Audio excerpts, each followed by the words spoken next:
थौरम मसीगी अखोइना यामना मरुइना सातरना हरोल सिंह मरुइना इमाइबेल सिंह नुपी सिंह की ओइबा वफमदा कोइना थमजरिबा इगी पन हाइना थमजरिबा सिगुमलबा warm खनने नबगी असिगनो warm मसीगी वंगांग लोई ओबिगदबा इरेबागसिगी तोइदो खेंदौना शखंग नरबा क्वाई पुनमने हेना मागी वफम कया ताबिक्रबा मिंगोइना पंजरबदा Hemant Ningomba sub editor Sanaleibak Manipur daily newspaper हौजे निकुप खरगे मनुंगदा स्कोई सोइदना लाइबुंगदा लंगसिम बिरेक्लगनी अमदी कोइंगम बकुमन सेफ एडवाइजर अरम्बाई टेंगोल कोइगी मजा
hello hello hello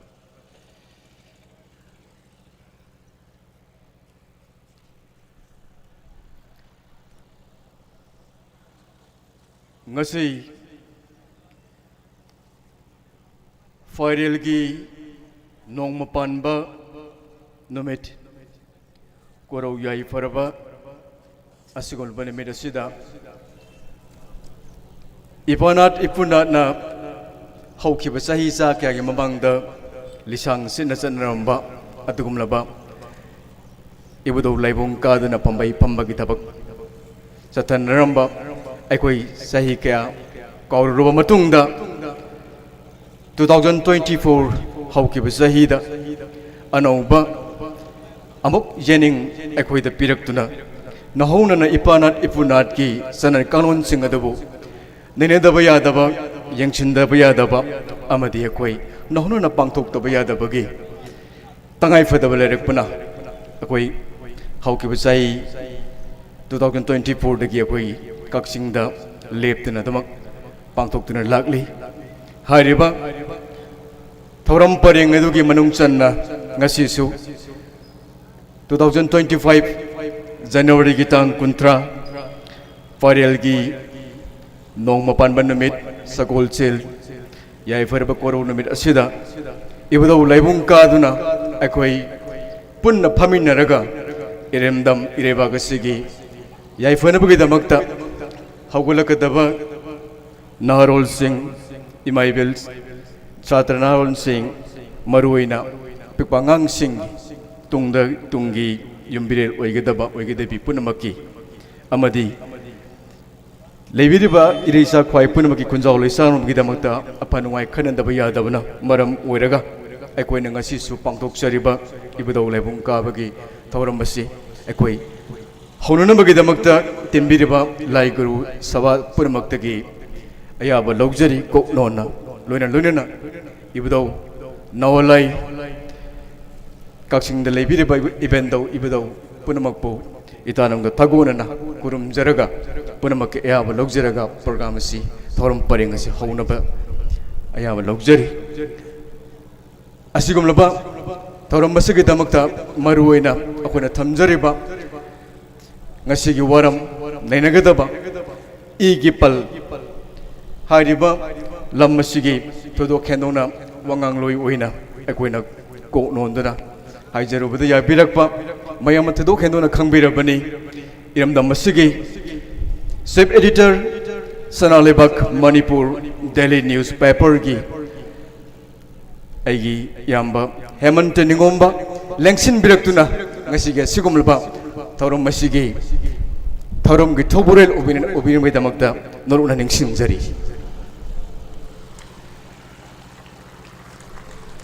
mathangda amuka ningsinglabada mingoina panjare koingam bakuman chief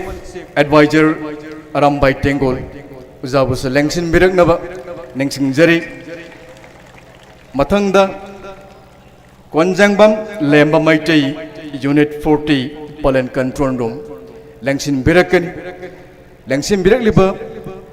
Aikogi Tawurol Singh Punamak Ngasi Aikogi Nungsiraba Kaksing Arambai Tengol Unit 26 Ki Silenau Singna Lamjing Lamtak Pinaba Norwani Singjari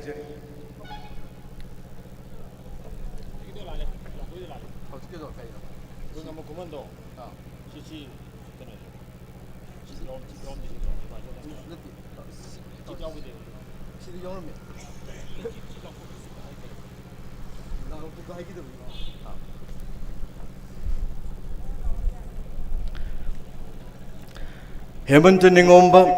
Chief Editor, Sanalebak Manipur Daily Newspaper, Loinana, Koingamba Kuman, Chief Advisor, Arambai Tengol, Loinana, Konjangbam Lemba Maitai, Unit 43, Palel Control Room, Ngasigi, Bangtokadori Basigumlova, Taurum Masigi, Tauburel, Oin Lengsin Binamagi Damakta, Go Nona Ningsing Jari. Lengsin berakani ngasi kai kumna jariba ahal ahum buleng simbiram ning singjari.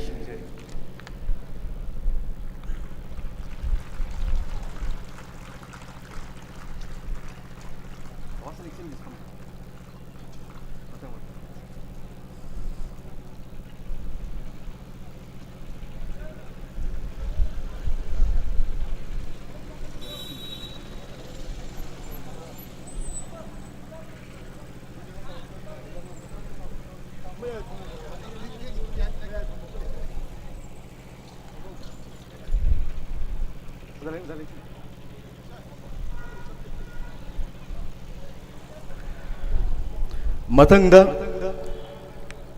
temiri bapun mak ayaba logjiraga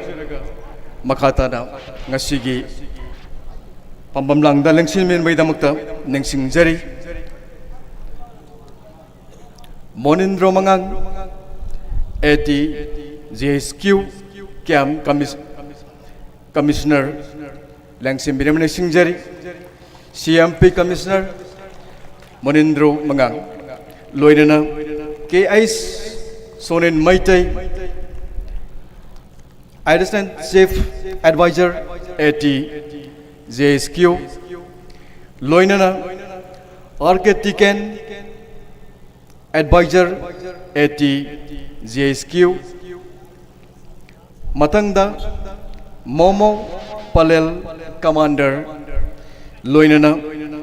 Nauba Kaksing Commander 26 Unit Kaksingi Matangda Romesh Kaksing Second Commander Ikai kumnazari bapun magpuso Langsin birak na ba Ningsingjari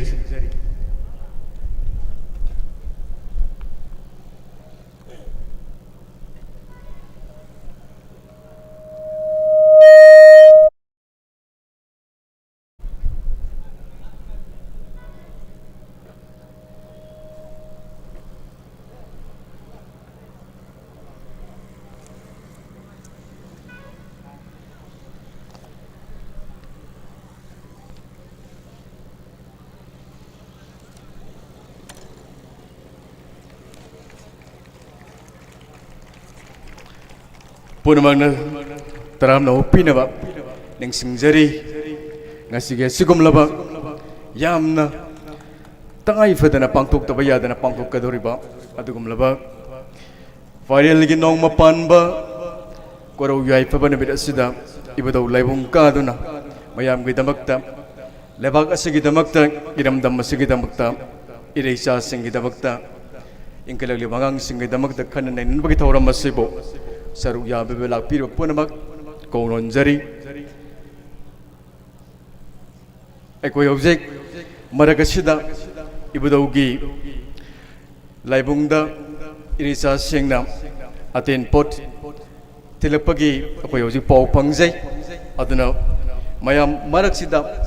lakna koi ngai na makataba waram mayam geya balaujeraga amadi ngasigi pambiriba thauram asigi thoboro leina langsin biriba kwai punamakai ayaba laujaraga wapam karadang langsin jari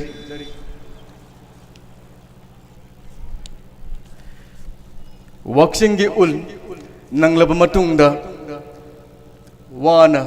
lekrak salula labuk sing lamhang sing asina farilgi anuba yening matam laglabada Punamak yaifaba mangolba punsinung sangba amadi anauba saukatpa warak nabai kudong samado pibiriba adugumlaba viral thagi anauba ahanba nimit nong mapanba hairiba nimit asida ibudaugi laibungda kaduna aikoina iramdam masigi khanadaba yadaba waram kara khananabagi damakta lakpiriba amadi Waram singadubu iribag iramdam masida masatana ninanabagida magta wangangloy oy nalang sinbiriba toburel oy naning sinbiriba kway punamak 26 unit arambay tengol kaksingi maiki dagi haraw taramna oksari punang laitana kurumjari punamagasi ngasigi lakpiriba media gi tungan-tungan bab मफमदा मियोबगी मिट नाकोंग यहोनगदौरिबा मरुइबा थौदांग लौबिरिबा हौजिकी मतमगी मीडियागी मरुइबा सिलिनाउसिंग तुंगान तुंगानबा मखलगी सिंफम पाइरबा हैथोइ सिंथोइरबा अहल लमन पुनमक पोक्रमबम प्रेमजित कुमनचाना कोकलोना कुरुमजरी पुनमगसे हाइजबग लोइना मयामबो तरामना ओक्सबगी वरोलदो स्वाइद tension जरी मखा ताबा थौरम परिंग सथनबगीदमक्ता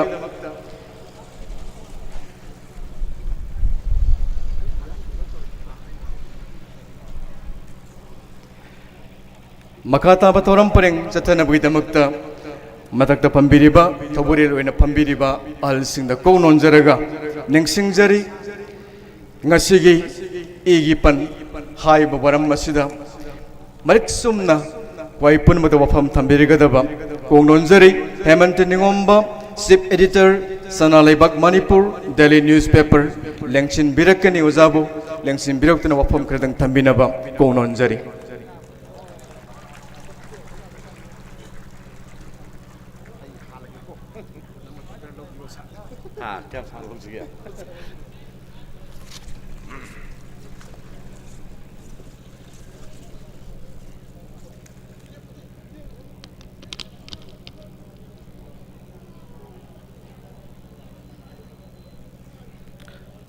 ꯑꯩꯒꯤ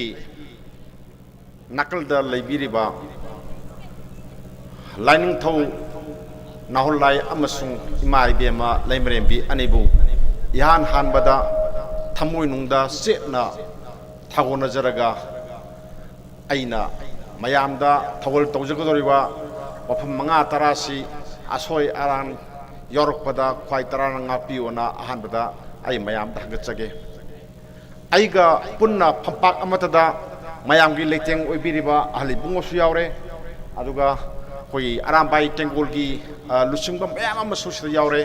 ꯑꯩꯅ ꯃꯐꯝꯁꯤꯗ ꯂꯦꯞꯆꯔꯒ ꯏꯀꯥꯏ ꯈꯨꯝꯅꯕ ꯎꯠꯆꯔꯤ ꯑꯩꯒꯤ ꯃꯥꯡꯗ ꯂꯦꯡꯁꯤꯟꯕꯤꯔꯤꯕ ꯃꯍꯩꯔꯣꯏꯁꯤꯡ ꯑꯩꯒꯤ ꯅꯥꯀꯜꯗ ꯃꯔꯨꯞ ꯃꯄꯥꯡ ꯁꯛꯈꯪꯅꯕ ꯁꯛꯈꯪ ꯃꯥꯏꯈꯪꯅꯕꯁꯨ ꯌꯥꯎꯏ ꯑꯗꯨꯒ ꯗꯦꯟ ꯑꯩꯅ ꯉꯥꯡꯖꯒꯗꯧꯔꯤꯕ ꯋꯥꯐꯝ ꯈꯔꯁꯤ ꯇꯥꯕꯤꯅꯅꯕꯒꯤꯗꯃꯛꯇ ꯂꯦꯡꯕꯤꯔꯛꯏꯕ ꯈ꯭ꯋꯥꯏ ꯇꯔꯥꯕꯨꯁꯨ ꯑꯩꯅ ꯃꯐꯝꯁꯤꯗ ꯂꯦꯞꯆꯔꯒ ꯈꯨꯕꯥꯡ ꯊꯥꯡꯖꯧ 10 ꯂꯣꯟꯅꯔꯒ ꯈꯨꯔꯨꯝꯖꯔꯤ ꯉꯁꯤꯁꯤ ꯃꯌꯥꯝꯅ ꯈꯪꯉꯤ ꯐꯥꯏꯔꯦꯟꯒꯤ ꯅꯣꯡꯃ ꯄꯥꯟꯕ ꯅꯨꯃꯤꯠꯅꯤ ꯅꯣꯡꯃ ꯄꯥꯟꯕ ꯅꯨꯃꯤꯠꯁꯤꯗ ꯑꯩꯈꯣꯏꯒꯤ ꯂꯥꯏꯕꯨꯡ ꯑꯌꯥꯝꯕꯗ ꯍꯥꯏꯇꯥꯔꯦ ꯂꯩꯀꯥꯏ ꯂꯩꯀꯥꯏꯒꯤ ꯑꯣꯏꯅ ꯅꯣꯡꯃ ꯄꯥꯟꯕꯁꯤꯗ ꯂꯥꯏꯕꯨꯡ ꯀꯥꯕꯒꯤ ꯊꯧꯔꯝꯁꯦ ꯑꯗꯨꯝ ꯇꯧꯅꯕ ꯍꯧꯔꯛꯑꯦ ꯍꯥꯟꯅꯗꯤ ꯑꯩꯈꯣꯏꯅ ꯁꯨꯝ ꯑꯍꯥꯟꯕ ꯍꯧꯔꯛꯄꯗꯗꯤ ꯃꯐꯝ ꯈꯔꯗ ꯍꯧꯏ ꯌꯥꯝ ꯀꯟꯅ ꯇꯧꯗꯦ ꯑꯗꯨꯗꯁꯨ ꯃꯌꯥꯝꯒꯤ ꯏꯍꯧꯒꯤ ꯑꯗꯨꯝ ꯂꯩꯕ ꯇꯧꯔꯁꯤ ꯄꯥꯡꯊꯣꯛꯑꯁꯤ ꯈꯣꯠꯊꯣꯛꯑꯁꯤꯅꯗꯤ ꯂꯩꯕ ꯑꯗꯨꯒ ꯑꯌꯥꯝꯕꯗꯤ ꯑꯩꯈꯣꯏꯒꯤ ꯑꯔꯥꯝꯕꯥꯏ ꯇꯦꯡꯒꯣꯜꯒꯤ ꯏꯆꯤꯜ ꯏꯅꯥꯎꯁꯤꯡꯅ ꯃꯁꯤꯒꯤ ꯇꯉꯥꯏ ꯐꯗꯕ ꯑꯃ ꯂꯩꯔꯦꯅ ꯈꯜꯂꯒ ꯃꯁꯤꯕꯨ ꯊꯕꯛ ꯑꯣꯏꯅ ꯂꯧꯈꯠꯄꯤꯔꯛꯄ ꯊꯕꯛ ꯑꯣꯏꯅ ꯑꯣꯟꯊꯣꯛꯄꯤꯔꯛꯄꯁꯦ ꯃꯁꯤꯒꯤꯗꯃꯛꯇ ꯑꯩꯅꯅꯦ ꯑꯔꯥꯝꯕꯥꯏ ꯇꯦꯡꯒꯣꯜꯗ ꯂꯃꯟ ꯇꯣꯟꯁꯤꯟꯖꯔꯦꯅ ꯑꯩ ꯁꯤꯝꯇꯪꯗꯤ ꯊꯝꯖꯔꯝꯒꯦ ꯍꯥꯏꯅ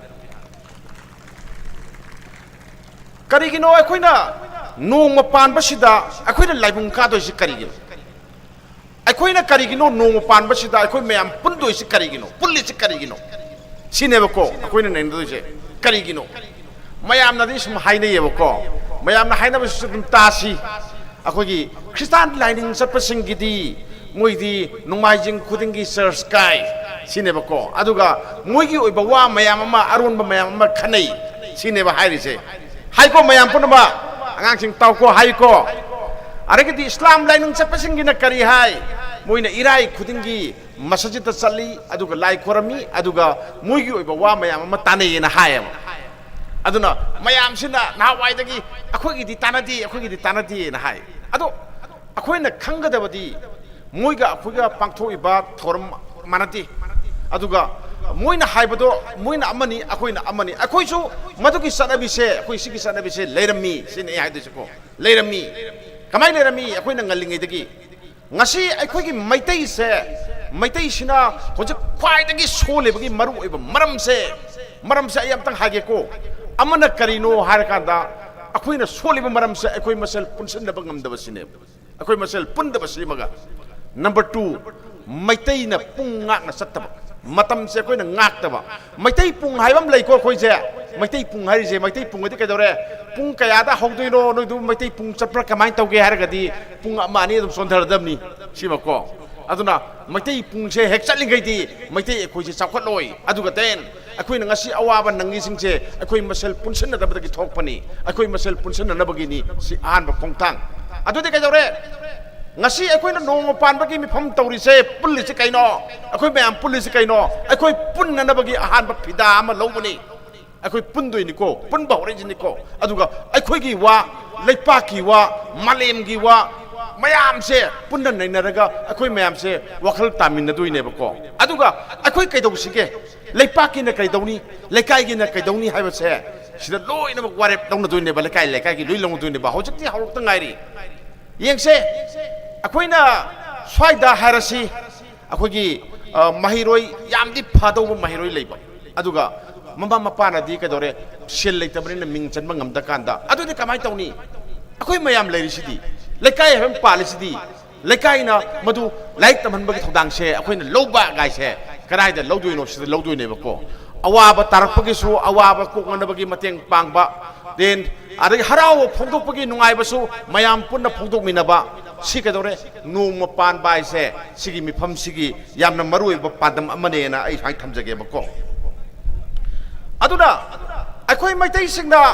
मिगी मतौ तंबा नती से आई आहान बाहाइजगे कैनो हार कांदा अखोइ से यामना ngaliङै मतमदा हाइतारेको अखोइगी लालुप काबगी सिस्टम अमा लेरमी लालुप काबा अंगांग सिंग नोइ तावको मैरु सिंग नोइ तावको लालुप का हाइबा काबा हाइबा मा नोइ ताहौब्रा थेंनाब्रा नोय लालुप काबा तावर तादब्रा तादिको लालुप काबा से कैनो आई हाइरगे ताव लालुप काबा हाइबा से अखोइगी ngasidagiना कायतारे अखोइगी ब्रिटिशना मणिपुर से लौसन खरबा मतमदगिदी अखोइगी लालुप काबगी सिस्टम जी मुथतखिबने मदुगी ममांगदा सननबा अदुगुंबा याम मरुइबा पोट अमनिको लालुप काबा से सही 15 सुबा नुपा सिदगिना सही होमफु सुबा फावबसे सिगी मनुंगदा लैबा नुपा सिंगसिनाने लालुप आइबदी अखोइगी लेकाइ लेकाइदा ओरनात्रगना निंथौगी थबक तौबा थोएबको मसिबो अखोइना लालुप काबा हारगा खंगी मयाम से तारिब्रा तादब्रा ngakhtang lepkhijira kamai tawsige लालुप काबा जे सिनिको अदुना कैदौरे लालुप काबा सिदा नुपा खुदिमा काब्रा हारगदी लालुप से लोइ कारमदे अखोइगी मसा नुपा खरा पोकपा खयाम पोकपदुना अहनदुना कमाई तौई निंथौगी थौगल तौबाइना निंथौगी थौगल तौरगा लेगनी अदुगा मसा नुपा याइमना कैदौनी लालुप काबा यावगनी अतोनबदुना कमाई तौनी इमुंग पुबा कोपा लेकाइगी थबक थरम यावबा गायना मखन मखन लोइ लेयबको लानमी ओइबा गायना लेयबको अदु आई नोंमा मसिदा आई पल्लरोय स्माइल ले अदुना लालुप काबा से कैनो हारगदी लेपाक निंथौगी थबक तौबनी लेपाक निंथौगी थबक तौबाइदि कैनो लेपाक निंथौना मियामगी थबक तौइना सिनबदो अदुनि लालुप काबाइना लालुप काबगी थबक से कैदौरे मतमंददी कमाय तौरे लंबी थोंग से अमग फाउनबा यादे ngasi अखोइना चलिबा लंबी थोलिबा सिंगसे मतमदुदा लालुप काबगी सिस्टम दुना थोलमिनी अहलमन जिंगदुना थोलमिनीको निंथौना हारिनिको से कचिंग बाजारदगिना पलेन बौसे सी सत्प यादेबा लंबी से नोइना सु नोइना थोलु ओइना थोलंदोइनेबा थोलंदोइनिको अदुना कैदौरे मतमददी जेसीबी जु लैपोतेदो योपाक यावी खंगदे यावदे खंगदे हंगो यावी खंगदे यावदे खंगदे तौरगा मधु पोलांग सारगा लैपाक हापगा था कयानो मोइना थोलमगा सिगी लंबी से अखोइदा पिरमदोइजे समाय तौदना लंबी सेंबा थोंग साबा पुखरी तौबा खोंबाल तेंबा अदुगा इरम खोंगम तेंबसे कमाई तौगे कांदा लालुप काबसिना तौरमेबा लालुप काबसे कैनो दुदी लालुप काबा हाइबसी मियामगी थबक तौबनी लालुप काबा हाइबसे निंथौगी थबक तौबनी निंथौगी थबक तौबा हाइबदी मियामगी थबक तौबा चौखट थौरांगी थबक तौबनी सिनेबको हुजिना थिका तौइदना मतमदे थिका लैते अदुना अखोइ इसा थोरागा वॉलंटरी ओइना यावरगा अखोइना मयामगी थबक तौबनेबको अदुनी लालुप काबसे कया मरु ओइगे से मरु ओइबाइदुना बो ngasi अखोइना ngasi स्वाइदा लेपगा वांगा ngamiसे लालुप काबगी केनोसिनानेबको अदो लालुप काबसे कादबा यादे यावदबा यादे अदुना इपा इपुसिंगना करी हाय लालुप कादबा मीदो वा ससु साइ अदुगा लालुप सुनमदना काय हाय लालुप सुकाबा वा ससु साबा निंगाइ तौरगना सही जारे अदुगा सही चारगा काजु कादा यादबा आइदी सही खर फुरममनी आई कादबा यारेना लोबसे यादे आई सोइना कानी आई सोइना कानी अदुगा सही जु चानी सिनी अदु निंगाई तोंगनती लालुप काबदा सिगी पोट अमा मैतै गी केनो से सिनिको अदो सिगी सि फोर्स लेबर नि नमना थबक सोन बनेना ब्रिटिश ना लौथोखी करिगी लौथोइनो हारगांदा अखोय मसल पुंदनबगी अखोय मसल पुनबा यादबा अखोय मसल जे पुलगदी मोय मोय मथकता लाल हरकने ने मदु नो फोर्स लेबर ने ना मोय नमदर मुतत पोट अमने बको अदो ngасidi मदुगी तंगाय फदो मथौ तारे मैतै अखोय सि यगो होजे अखोय लेपाकी ओबा थबक अमा तौसे दा कनाम थोरकते सिटी सेंगसी खोंपान सेंगसी हाय कादने को थोरोय कनामता साकसाना सिदी थोरकनी मयाम से साकसाना सिदी थोरकने बको साकसाना नि लीला तौनी इसै तौनी दे मयाम से ngang तिनने बको अदुगा लेकाय की साखु थोरांगी मियांग की साखु थोरांगी स्वाय तौदना खोंग म तेंगदौ लई अइना माइक पाला लाव बको फनयाम लावरसु मना दो अदम पंग्रनी थोरारोयदमनी को थोरारोयदमनी को सिने बतौरसिंजे हायबदी हौजकी मिरोल सिना लेपा की थबक तौनिंगबा अखोय मीसी लेसलक्ते अदुगा केदरे लेपा की ओइबा वफम द खनबा यौनिंगदे अदुना ngasi अखोयना अखोय मैतै सिंगसिना अवाबा मयाम अमा नंगकपनी अदुना नि ngasi अखोयना अखोय मयाम पुंदा यादे से सि पुंदा यादे से मसिगी दमक्तने अखोयना नोंग पानबा आइना हायरगा नोंग पानबा सिगी मीटिंग अमा तौदना मयाम तौरिसे अदुना नि सिनने बको अदुना मैतै से आई असागी आईगी टॉपिक त लाक्सगे आईगी नोंग पानबगी मतंगसी लोयराबनिना टॉपिक सी अखोय मैतै से मपांगल याम थिन सोंथै मपांगल याम सोंथै मपांगल सोंथाबसिना मरम ओरकांदा कैदौरे ngasi कांगलुप अमदि पंद यादे वारोबिनुको कुकीना मैतै द नोंमै कापसिबु कयाम कुइन काममदुइनोने कुकी गुमना बु मैतै द नोंमै कापसि कयाम कुइन काममदुइनो मयाम त वाखल तोबियोबा ngasi कैदौरे मुइना मैतै किरक्ते मैतै की रिजि कैगिनो अखोय सोले हायब नत्रो अखोय सोले हायब मनिदा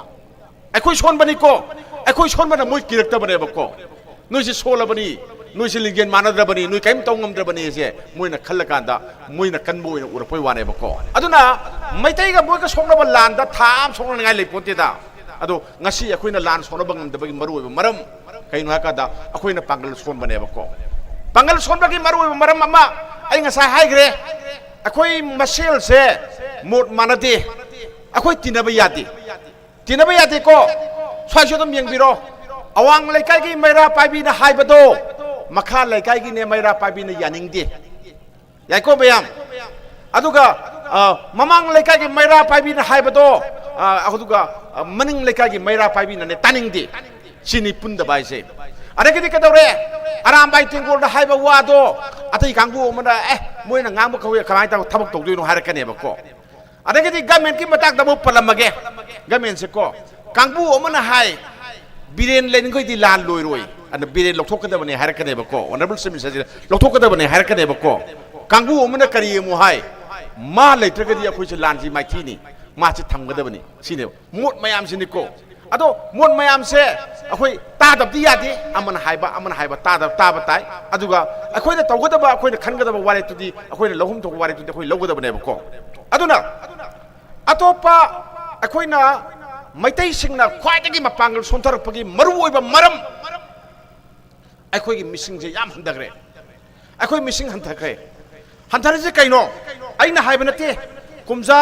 2019 दगिना 2021 फाउबसिदा सर्वे अमा तौई सर्वे तौबसि अखोइना तौबा नते अखोइगी इंडिया की को नेशनल फैमिली हेल्थ सर्वे 5 एना अमा तौई इंडिया का मेना तौबनी तौकानसिदा अंगांग पोकपगी सांग से मैतै से अतके मतिक नेमख्रे को मणिपुर दा लैदे कांगलुप मयाम से पोकप सांग से दगे बको मैतै से अंगांग पोकपगी सांग से याम हंदगरे बको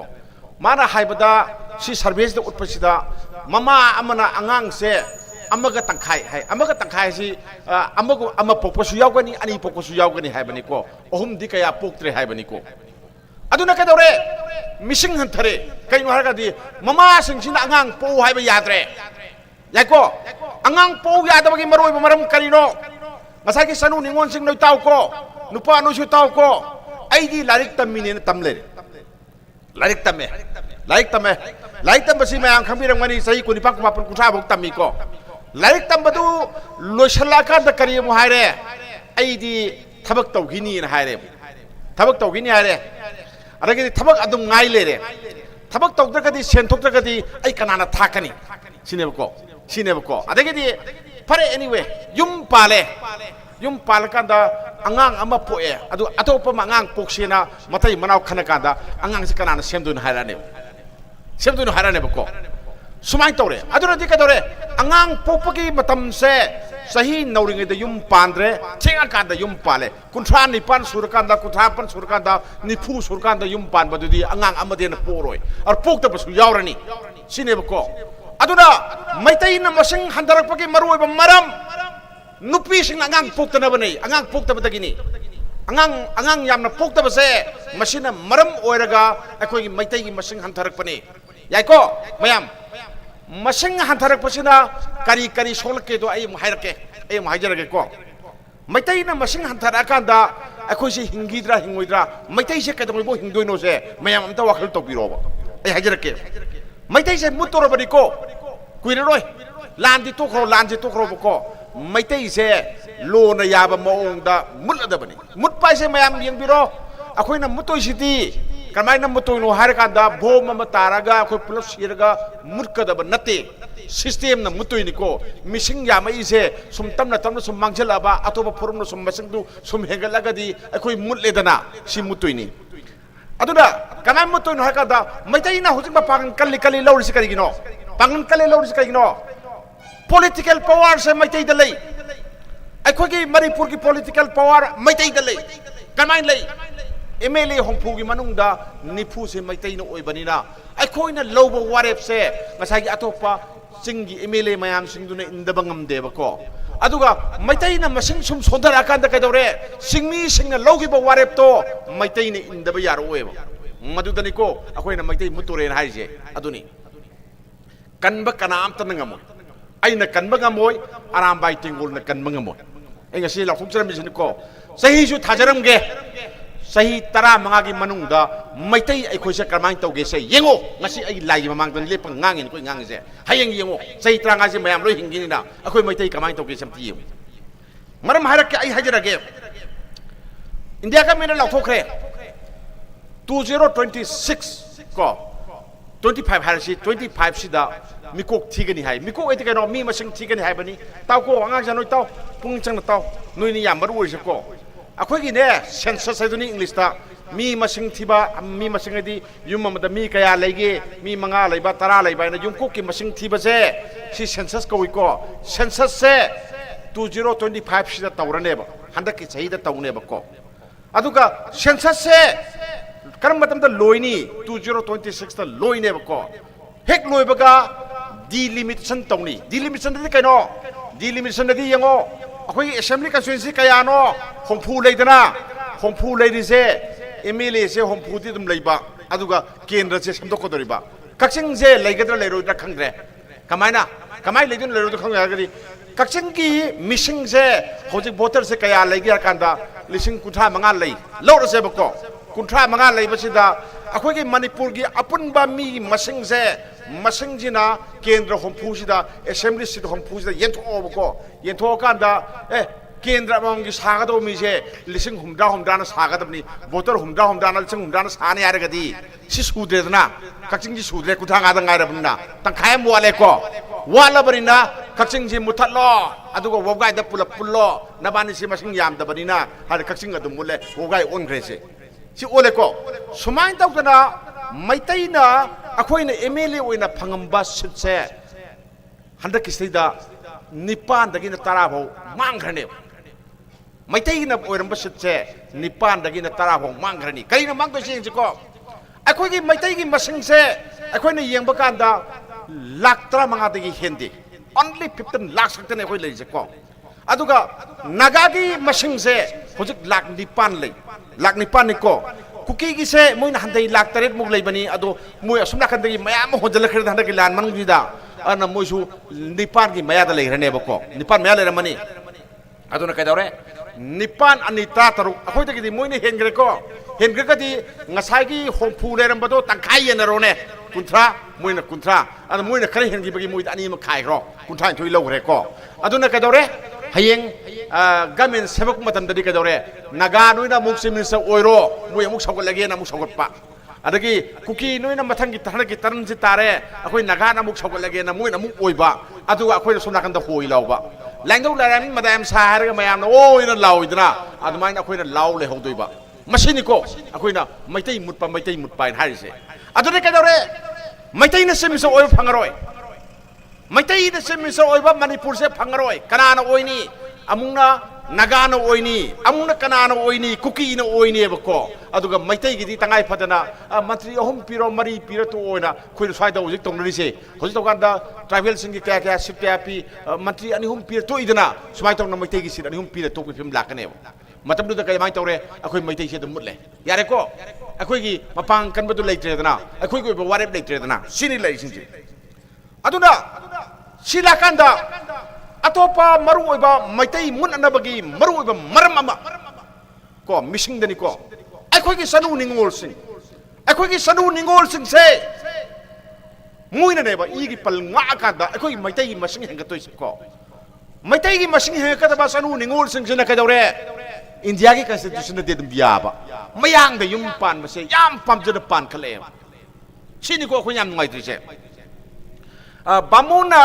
बामोन से बामोन यारंगनी एगी मरपम सुयारी गणेशलान सुयारी को बामोन से मैतै नुपी लोबसे मुगी अहलमन लाइगुरु हतक्तगी मुइसे कया याति करिगिनो हाइ कांदा अखोइ मुगी निंगोल चटपसु मैतै द मयम पान बसु याति करिगिनो हाकादा मोइदे फुरुप तो पिकपनिना पीब फुरुप तो मोइ मसिंग हेगत पामे बको मोइ निंगोल सुम चक्रदे कमाइ तोइ अर मोइ मसिंग सुम हंदरेदना अदुना हेक यारिंगै मोइना मयम पान हंदना बगी दमक्ता मैतै द मयम पान बसे थिंगे बको इंथोकने बको अदो मैतै गिदि कमाइ तौरे हौजे यंगबिरो अखोइ द सोदम यावरि पोनिको से सिगिसे अदुना माना मयांग द मयम पालनी पालकांदा आदा लोंगुरगा मया दो स्वाइदा पोरगा अखोइगी नाट की फी सजले फैजोम सेले अदुगो स्वाइदा लई परेंग हुंगदना तौरगा मदु सोशल मीडिया दा थागलकपदा थमोइ से काएबा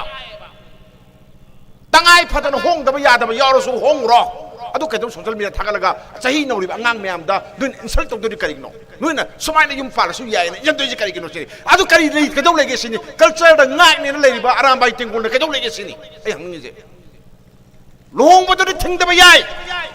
सोशल मीडिया दा थिंगो अइना हाइनिंगिसे सोशल मीडिया दा थिंगो लोंबा थिंगोदि यारोय कॉन्स्टिट्यूशन दा यादे सोशल मीडिया दा चपीम थातारे लोकथो ओइना मदु अंगांग म्यामदा मदु इंजन मोइ थोए अइना हाइसुबु पंथौइबु करि काइगे नतबी यारोयबा अदुगा कॉन्स्टिट्यूशन अदि यादे याद्रगसु मसे कमाइ तौनो यादोइनो खै खनसेबको मयांग द मयुम पानगिबा निंगोल से मसिदा अखोगी सोतो पिबि चुमदे सुमना यादे कबुइदा पिब्रि यंगो बको कबुइ से खुलदुदा मैतैदा मयुम पारलो हलागा माना युमदा सागेना लमदा पियोदा कबुइ खुलदुना याब्रि यंगो को हाबदी अखोइना ngasi सलिबसे सलिसे कदौरे इंडिया की कॉन्स्टिट्यूशन गाक्तना लेपाकी लो गाक्तना यादे खुनाइ लो नाइबम सु लेयेबको अखोइ खुनाइ लोना मम्बा मपागी सम्पत्ति से पिरुदबनेबो मयम पांगदि पांगरे सक्रो माथोकपको संग याय संगबदु का परमम चांगन तारे येरोमीदा नतबा मासि नत्रे लौबि यारे को खोइना अदुना कदौरे गबु अखोइगी आईएलपी पास का पाइर संग पताबो सुगम सिस्टम अमसु आई तंगाइ फदबा लेब्राइन खले मयांग द युम पाद यादे करिगी यादे नु हाइ कांदा आइगी पिक्रबा फुरुप से कनबा मथौ ताय अहान बदा ngasi akoina lepa ngangi je khaya kungun kangi ngangi je aigi furup kanna bane aigi maitai kanna bane ko ana maitai kanba sida sanu ningol singa thodang logodabani muina kadore muina mayang da yum palodabani aduna kadore moigi igi panse muina thingadabani pale moi bisa na koina nasa ningol sing warau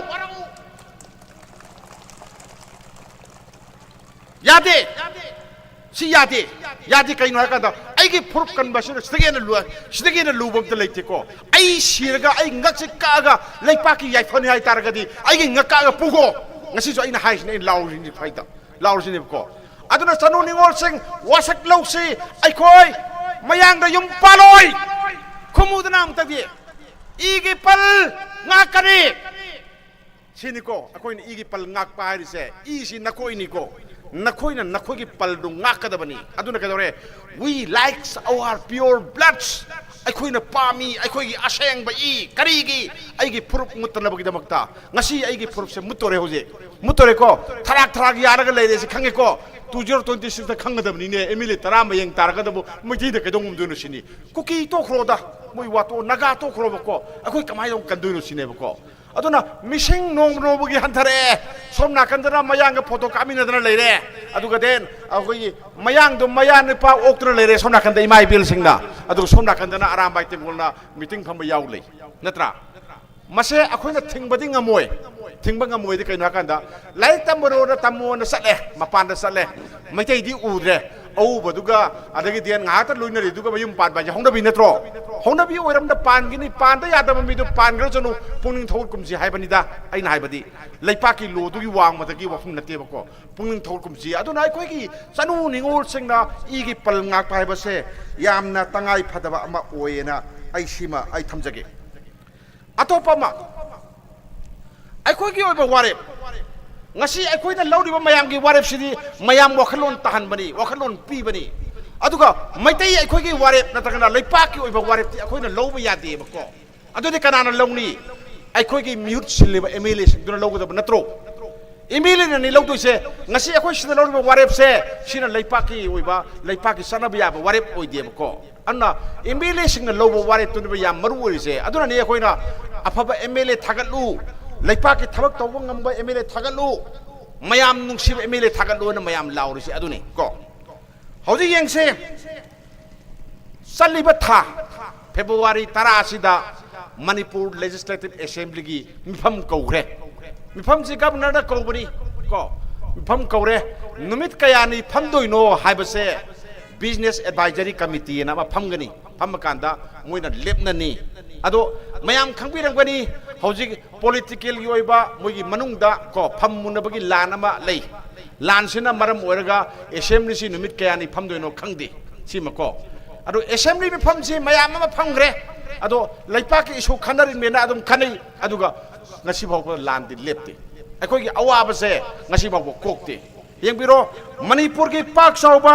square kilometer lising kungani thoi chahung kun tare se seida maitai aikoina ngasi nungai na maitai gi lamni orna manipuri gi lamne na nungai jadi se palen de loire ko asaida sugunu kitang haidaraga sherobo lei ko saida loire ko loidra awang da kadore awang sidaba awang sekmai adutagi he haidokibada kadore police na army na thalani nang som chakinu nang sirani na sini ko tawrise asijo kitang chalo ko nang chakinu phadoi ko nang soi sirani moi mathok sibu akoi sidana ba ngak para natraga akoi free akoi leipak sida ning tamna chating ma hum da chachapa phangbagi constitution na pide ba guideline mayam do adu ngak pa moi mathawra ba aina aigi leipak aigi ima leipak oiriba chandir chatkera more da chatkera saning ma pham da chatpada karigi yahandabano constitution na di yai hai yawi ko mayam punba constitution na di hai leipak sig citizen amana nangi leipak tu da saning ma pham da chatpa yai lining ma tam bau leiba yai na yauri ba ko ngasi kadore maitai sing na kadore more da chatpangamde kangpopi da phor chatpangamde susampur da chatpangamde ngamde ko mayam adodi kadore ekhoji india ke citizen ama natrabra citizen ama oidrabra khoije akhoidagi he ga ton bisu kana lege sinida india kai kayam ton ram yung ko aduna ngasi di india so kitang sainingi mayam sida ko india se kitang ai nuai ta phawi sing matang sida kari gino har kanda akhoigi sida maitaina to khaina ma thame kuki singna to khain ama lele ko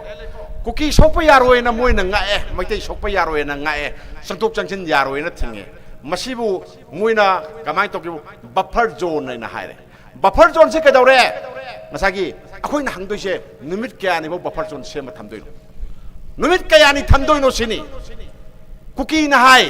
hojikti na khai senge maitai gi lamda kuki amta leitre kuki gi lamda maitai amta leitre aduga mogi lamse mama mapa na piramba moi mabudong mayam tan sinaramba lamoina logreba ko taseng badi adu nati Manipur Kuki की लम हाइब अमता लेते कनावाई दा याउगे cookie की lump ने ना मणिपुर करम लाइक ता यावी कॉन्स्टिट्यूशन की करम लाइक ता यावी आई सिबो अमता हाइबी उने मोदा कुकी की लम ले से कायदा याउगे सिनी कुकी की लम अमता लेते नगा की लम हाइब अम लेते मैतै की लम हाइब अम लेते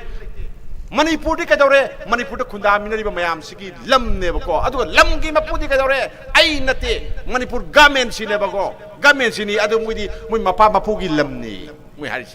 अदु दी यादे कॉन्स्टिट्यूशन नसु यादे अदुना नगाना नगागी लम कुकी न कुकी की लम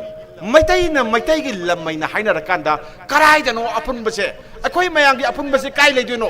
करावाय दनो इंग तपन कदो लेदुसे करमाय सखोतोनो सिनिदा अदुना अखोय की लम से कायबा यादबा काम दुहार गुमने लोगदमने लम से कायबा यादबा पोडमने अगी पोने नोगी सुना पोने ना लेमिनगदा पोतो ngasidi लेमिनबा यादबा फिल्म लेरेबको मसी कमाइना तौरकी हर कांदा इंडिया गमेना याम चाव खुद अमा यावग्रायना खल्लेबको असि याम सांग सिगी वारिसे जियोपॉलिटिकल ओइबा वफम मयाम सु पुसलगा nganggadi मयाम मांगसिदा नुवाइतब सुदम यावगनी अदुगा अखोइना इंडिया से नुवाइतदि करिगिनो हर कांदा मणिपुर से मणिपुर थोइबा कांगलुप की इरांग से था कुन हौग्रे नत्रा था कुन हौग्रे को मयाम पुनमो यानिंगी को था कुन हौग्रे अदुगा येगो मथागी गजादा को गजा सि मयाम खंबिरंगनी पैलेस्टाइन गा देन इजराइल गा सोकनबा लांदो था कयादा लोय था त्रांगादा लोय को अदुगा पाकिस्तान का इंडिया का कारगिल दा सोकनबा लांदो था नि अहुम दा लोय बांग्लादेश वार था अम खाइदा लोय नत्रा वारनिको सिनागा इंडिया का सोना केवल लान से नुमिन निफु मंगान द लोय अखोइना कदौरे सही एनी फारबो लान लोयदे लान जु नतब लान से लान लोयदे अदुर कदौरे लान से इंडिया का मेना तहोनिंगबम यावरी लुसलंगबम यावरी अदुना लान से लोयदना अदुम लेरिनेबको लान से लोइरोय हौजिक सो हाइजरम के लान लोइगिरोय करिना कंदा इंडिया का मेना मणिपुर थोइब लान से लोहेनिंगदे बना मरम ओरगा लान लोइगिरोय चीफ मिनिस्टर नोंथोम बिरेन से सिल्लो अतोप पायरसु लान लोइरोय कइना कंदा इंडिया का मेना लान लोहेनिंगदे बको लाइन लोहेनिंगदे मदुगी मरम याम लई मरम सि मरु मरम अमदी ngसागी असमदे जियोपॉलिटिकल हाइजिनेबको जियोपॉलिटिक्स हाइजदा केदौरे म्यांमार सिदा कुकी सिंग सिनरगा इंडिया ना लान तहोले मैम खंबीरमगनी सिनी अखोइना पुक्सी वार हाइ पुक्सी वार दे कइनो इंडियन आर्मी ना नोंगै कापुगदो मोइना कुकी दो नोंगै पिरगा मोइगी लान नि थाजनबा अदुगा थेंगनबा सि पुक्सी वार कोइको समाय तोगना पुक्सी वार ओइना मोइना म्यांमार दा सानरी पोतुदा अखोइना स्वाइदा खुद थारोदि कमाय तौनी लांदो तो खरदि जाई मांगजेद्रो अदुना अखोइ सोमदा खर सिबा कुलम कुठाम सिबा साम सनीम सिबजे मोइदा मना संग हाप चांतेदा इंडिया ना मना दा हाप चांतेको सिनी अखोइ लेजि सिंजा अखोइ अवाबजे सिनेबको अदुना अखोइना ngasisu aina mayang khutang da hangi Manipur से इंडिया की सिटीजन अमा नतबरा इंडिया ना अखोइ से थर्ड क्लास सिटीजन अमा ओइना लौब्रा सिनिको अदु ओरगदि अखोइगा नखोइगा लेनरिबा मरि से करिनो कमां तौसिग हाइबो हंगमा लाक्ट्रो लाइको लाई अदुना अखोइ से इंडिया की सिटीजन ने हाइरगदि सिटीजन अमा ओइबम बागि तहम तोकपा मियाम की पुंसी लंथुम ngakpa haibase masi gamen ki mathong ni habado thajana to hum tok tabraba miyam gi punsi su ngakpa ngamde lanthum su ngakpa ngamde aduga ai gi irei pang na san pham ju sat phangde natra ningsa sor hombo ngamakte hojik sida adudi kadore akhoi sibu india gi citizen amana amo oina leibagi nungai badu karawai da leiri gi sinda si nungai ta pot amane ba ko aduna manipur si leiba nungai te amorom da bu yenga si isu mayam jemu ai khang am songge ba ko Manipur से अपस्पा मयाम अमा थमजलेको हानागी ममांगी government हाइतारे कांग्रेस की मतमदा assembly segment गनुगी Imphal municipal council की assembly segment तरेतगी लोथोम बने अदो बीजेपी की हाइबदी honourable chief minister Nongthom Biren की मागी लेंगाक मतमदा खरा अमगा लोथो कांदा पुन्ना अखोगी पुलिस स्टेशन तरागा मापन कोनबदगी ओ माने मान लोथो का थनमी अदो हदक नौना अमु अखोई तरुक अमु हपचनग्रे हाबदी अपस्पा कदोरे चिंग्रे को AFSPA armed forces special power act Manipur दा सलाई को armed forces special power act एसी कइनो लालौ बन नमथरनबा खुलाई पाइबगी इहो नमथरनबनी aduga more sisu armed forces special power ek salai mafam juda army gi gari Assam rifle gi gari do madudani ko ngasagi lethot bom thamjandana adagi den bom aso khinjalaga muina kap kare ra tawbadagi di mugi kesper gari do handoki bodo ko map hoidana social media da uidana maduda mui kaim tawdi maitain tawrodi loidoi ni ko aduna muise michang mikhai nai ba kangbu ni se khoi mayam na hainai se dum jam to en kale sima aduga apaspa se na manipur sida mi lising tara ma hena hat kre mi lising tara nga hena hat kre ko mayam ni jang biram gani kumja 2004 so lising aniga mari gi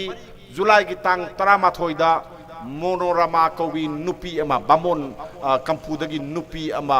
mase mayumdagi nupi police yaude nupa suya police yaude aduga Assam rifle gi nupi su yaude pharaga mayumdagi pura satkre aduga gang rape tawre namduna phamla le aduga nungmina kapga hatui mayam khangi adu leipak irang thoi den kangla da ima ibel mayamna phi thongdagi protest tawi kangla dagi Assam rifle mulli moidagi ko adu natra mul natra adu asagi monorama haliba mi lising ama sanga hena hatkiba security force singdo central force singdo Manipur police commando singdo kana na ngasi se charak kari phangrage charak kana phangrage asai phalam charak phange tabra army am ta phange tabra Manipur police commando gi mi am ta phange charak phange se tarba mayam punba adu ragade kadore maitai ai khoi se haning ba matam da hat pa ya ba mi oire ba khoi se yaiko masi English lon da hargadi homosexual ko homosexual hadi akoi se hat matam da case leitaba akoi se sina ba pokpai duni ko tawli sing je ko nupa haninge hat kani nupi haninge hat kani mi hat pagi serak am ta buida phangoi moida leite serak leite ko akoi se hat pa ya ba mi hat na ba pokpani ko kamaina asagi second world war gi matam maduda jiu haiba kangbu se uji Israel lesin ko masigi se kanona Nazi German gi kangbu sina phara halidna ada considered camp thamba pa da hat pado adu moi case leite dra admai to maitai se haning ma matam da hat pa da case leite halu bagi se rak su phangai leite oduni khoi maitai leije khoi je sina ba poi ni ko saida harga khoi gi yen loi ba kangbu se yen ma hat pa gi sarak de dana khoi je mon de le sa bani na smai to na maitai khoi na poi se army gi Assam rifle gi police gi hat na ba puk ko sap manai ba khoi je ko aduna khoi je India gi citizen number oina khoi na sak khang ma ngamak te aduna ni ngase khoi na wari se ngasi Manipur de thoi ba thodo wa thok mayam se Delhi de thong mun ya ram ti ngi ne ta Maharashtra thong ne ya bre ngi Punjab ta thong ta ya bre ngi ba ko yengo nexolite mayam na khulinga ga leiri ba mayam ba nga la ga tara mari hale ga kun hale ga tawri ba Jharkhand da Uttar Pradesh ta ko atai lam mayam lei ko sida la lo ba leiri mayam sida magi apaspa thambro thamdabani ko thammi se kai da Manipur gumba chahut ba kaim hai ngam jada ba khoi gumba kharda thamjan bane Indiana mui dani ka dore mui mui masen na yadi ba ko people one na lanmi da nongmi sina ba ja phaba thabo oi brane ka ju oi de dana khulai sina ba se adumaina lei aduna sigi film se masi akhoi sum adum mayok naraga kayam kuina leikini ayam ta hajege akhoi ngasi maitai na awaba mayam ama khangga lai yengo aina pisak pingai matam dagi aigi leigi daba ima duna ba ko Manipur kallu se wakat phamba yawra bani ko ima do leigi dra matung da ai su ngasi sida lauri wakat phamuina phami ko adu kari hai aigi Manipur se kallu Manipur kallu maitai kallu se akhoi lauri ima ibel mayam su yang biro kayam kuire akhoi na Manipur kallu ina wakat phamaga lai se kayam kuida akhoi phamgi jige akhoi kayam kuina wakan phamgi de akhoi sibo Manipur kallu so akhoi kayam kui hai de ba akhoi sibo sumai le dori braba aduna ka dore hadaki lan se masida akhoi gi Manipur kallu hai ba se hadaki kholau sina aroi bo oise Manipur se kai bia ba pot nate hadaki kholau sina aroi bo oise ba ko hujik se lan yam gwadi lan yam lakhine ba ko maro ba demand yego koki sing na hujik tali ba demand karino separate administration मुझे वह आम तो संग कहीं तो हाय रोको India government की लुसिंग ब मयाम द सटकनी को अदगी नुपी मसक फजा फजा ब मयाम ब पूनी केता सनरुनी आदा खुदोल मैम पीनी अदुगा कुकी की सेपरेट एडमिनिस्ट्रेशन पीयू करीगिनो पीदोइसे हर कांदा मैतैगा अखोइगा लेमिनबा ngमोय मोइना अखोइबु हापीरे तांथोक पीरे सिनेको मोइना हाटपदि अत्ता यावदिको मोइना हाकी मयामदो मोइना छात्र फागिबा अदो हलखिदबा मी कयानो अदो सु पारोय मोइनाको अखोइगी युम मै असुक थादोक पिखरे अखोइदि ख्रिस्टान लाइनिंग चचबनी अखोइदि मिसिंग याम नते मिसिंग याम मोइना अखोइजु ओपीरे नैबिरे अदुना मैतैगा अखोइगा लेमिनबा ngमरोय अदुना अखोइसे इंडिया की मन अखोइदि इंडिया से याम नुसिजै इंडिया का दम लेमिनजगे अदुना कॉन्स्टिट्यूशन की मतुंगिना अखोइसे यूनियन टेरिटोरी ओहनबिरो सिने मोइ हाइरिस सी अदुम हाइ प्राइम मिनिस्टर उनरे अदुम हाइनिदो होम मिनिस्टर उनरे अदुम हाइनिदो अम्मा उनरे अदुम हाइनि सिगे हेदोदना दिल्ली दा दे हेदोदना न्यूयॉर्क हो योखलाबनी सेपरेट एडमिनिस्ट्रेशन पियो ना हाइरिस को अदो अदुम हाइरगा अदुम लेनी अदो डिमांड सिबु मोय अदुम फंगद्रा मयाम न किरिसे सिनिको डिमांड से अदुम फंगद्रा मणिपुर न मनिंग मखा तंबा लैपाक अमा ओइरिंगददी आइगी लैपाक आइगी इरमदम ngakपकी हबदांग से मणिपुर न ओइरमी ngasiदी मणिपुर से कदौरे इंडिया दा तिनग्रे इंडिया दा तिनलका दा कदौरे आइगी ngमखै ngakपक थौदांग से मैतै अखोइगी ओइगिद्रे होजिक्ति इंडिया की ओइग्रे इंडिया दा सिनग्रे सनागी सेपाक ता हापगा आइगी मणिपुर की लमजे कटकरबनी मोइदा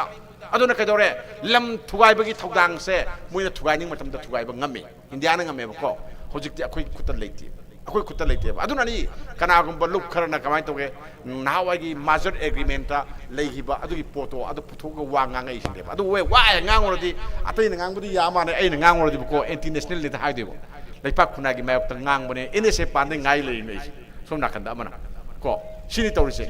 अदुना वा nganगमुसु याम लुइ होजिकसे अदुना अखोइना तौदुइसि करिनो सिनि सुमाय तौदना कुकी सिंगना डिमांड तौई मणिपुर से थुगाइरगे अदुगा कदोरे मुइगी लैपाक अमा सेमगे ब्रह्मादा कमाइन तौरी केने बी होजि आपन कामनरिको मैं आपन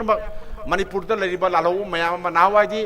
अखोइना खबरदा पाउसेदा हापसि याम सौरमी नोइन अखोइ लेइन ता आई कइनोना अस थि दिन तौरजानिदा फारगा अखोइ जेको ना लाले हायुगाइना होजि स्वादि याम हारिसे अखोइ लिसिंगलक लाले हाइग्रबनि मुइ मयाम दाबको होजि तो स्वाइ हरपै वानी अखोइसे कैमरा मामादगा लाले गायम सेमखो जानी अदु हाइरुबगी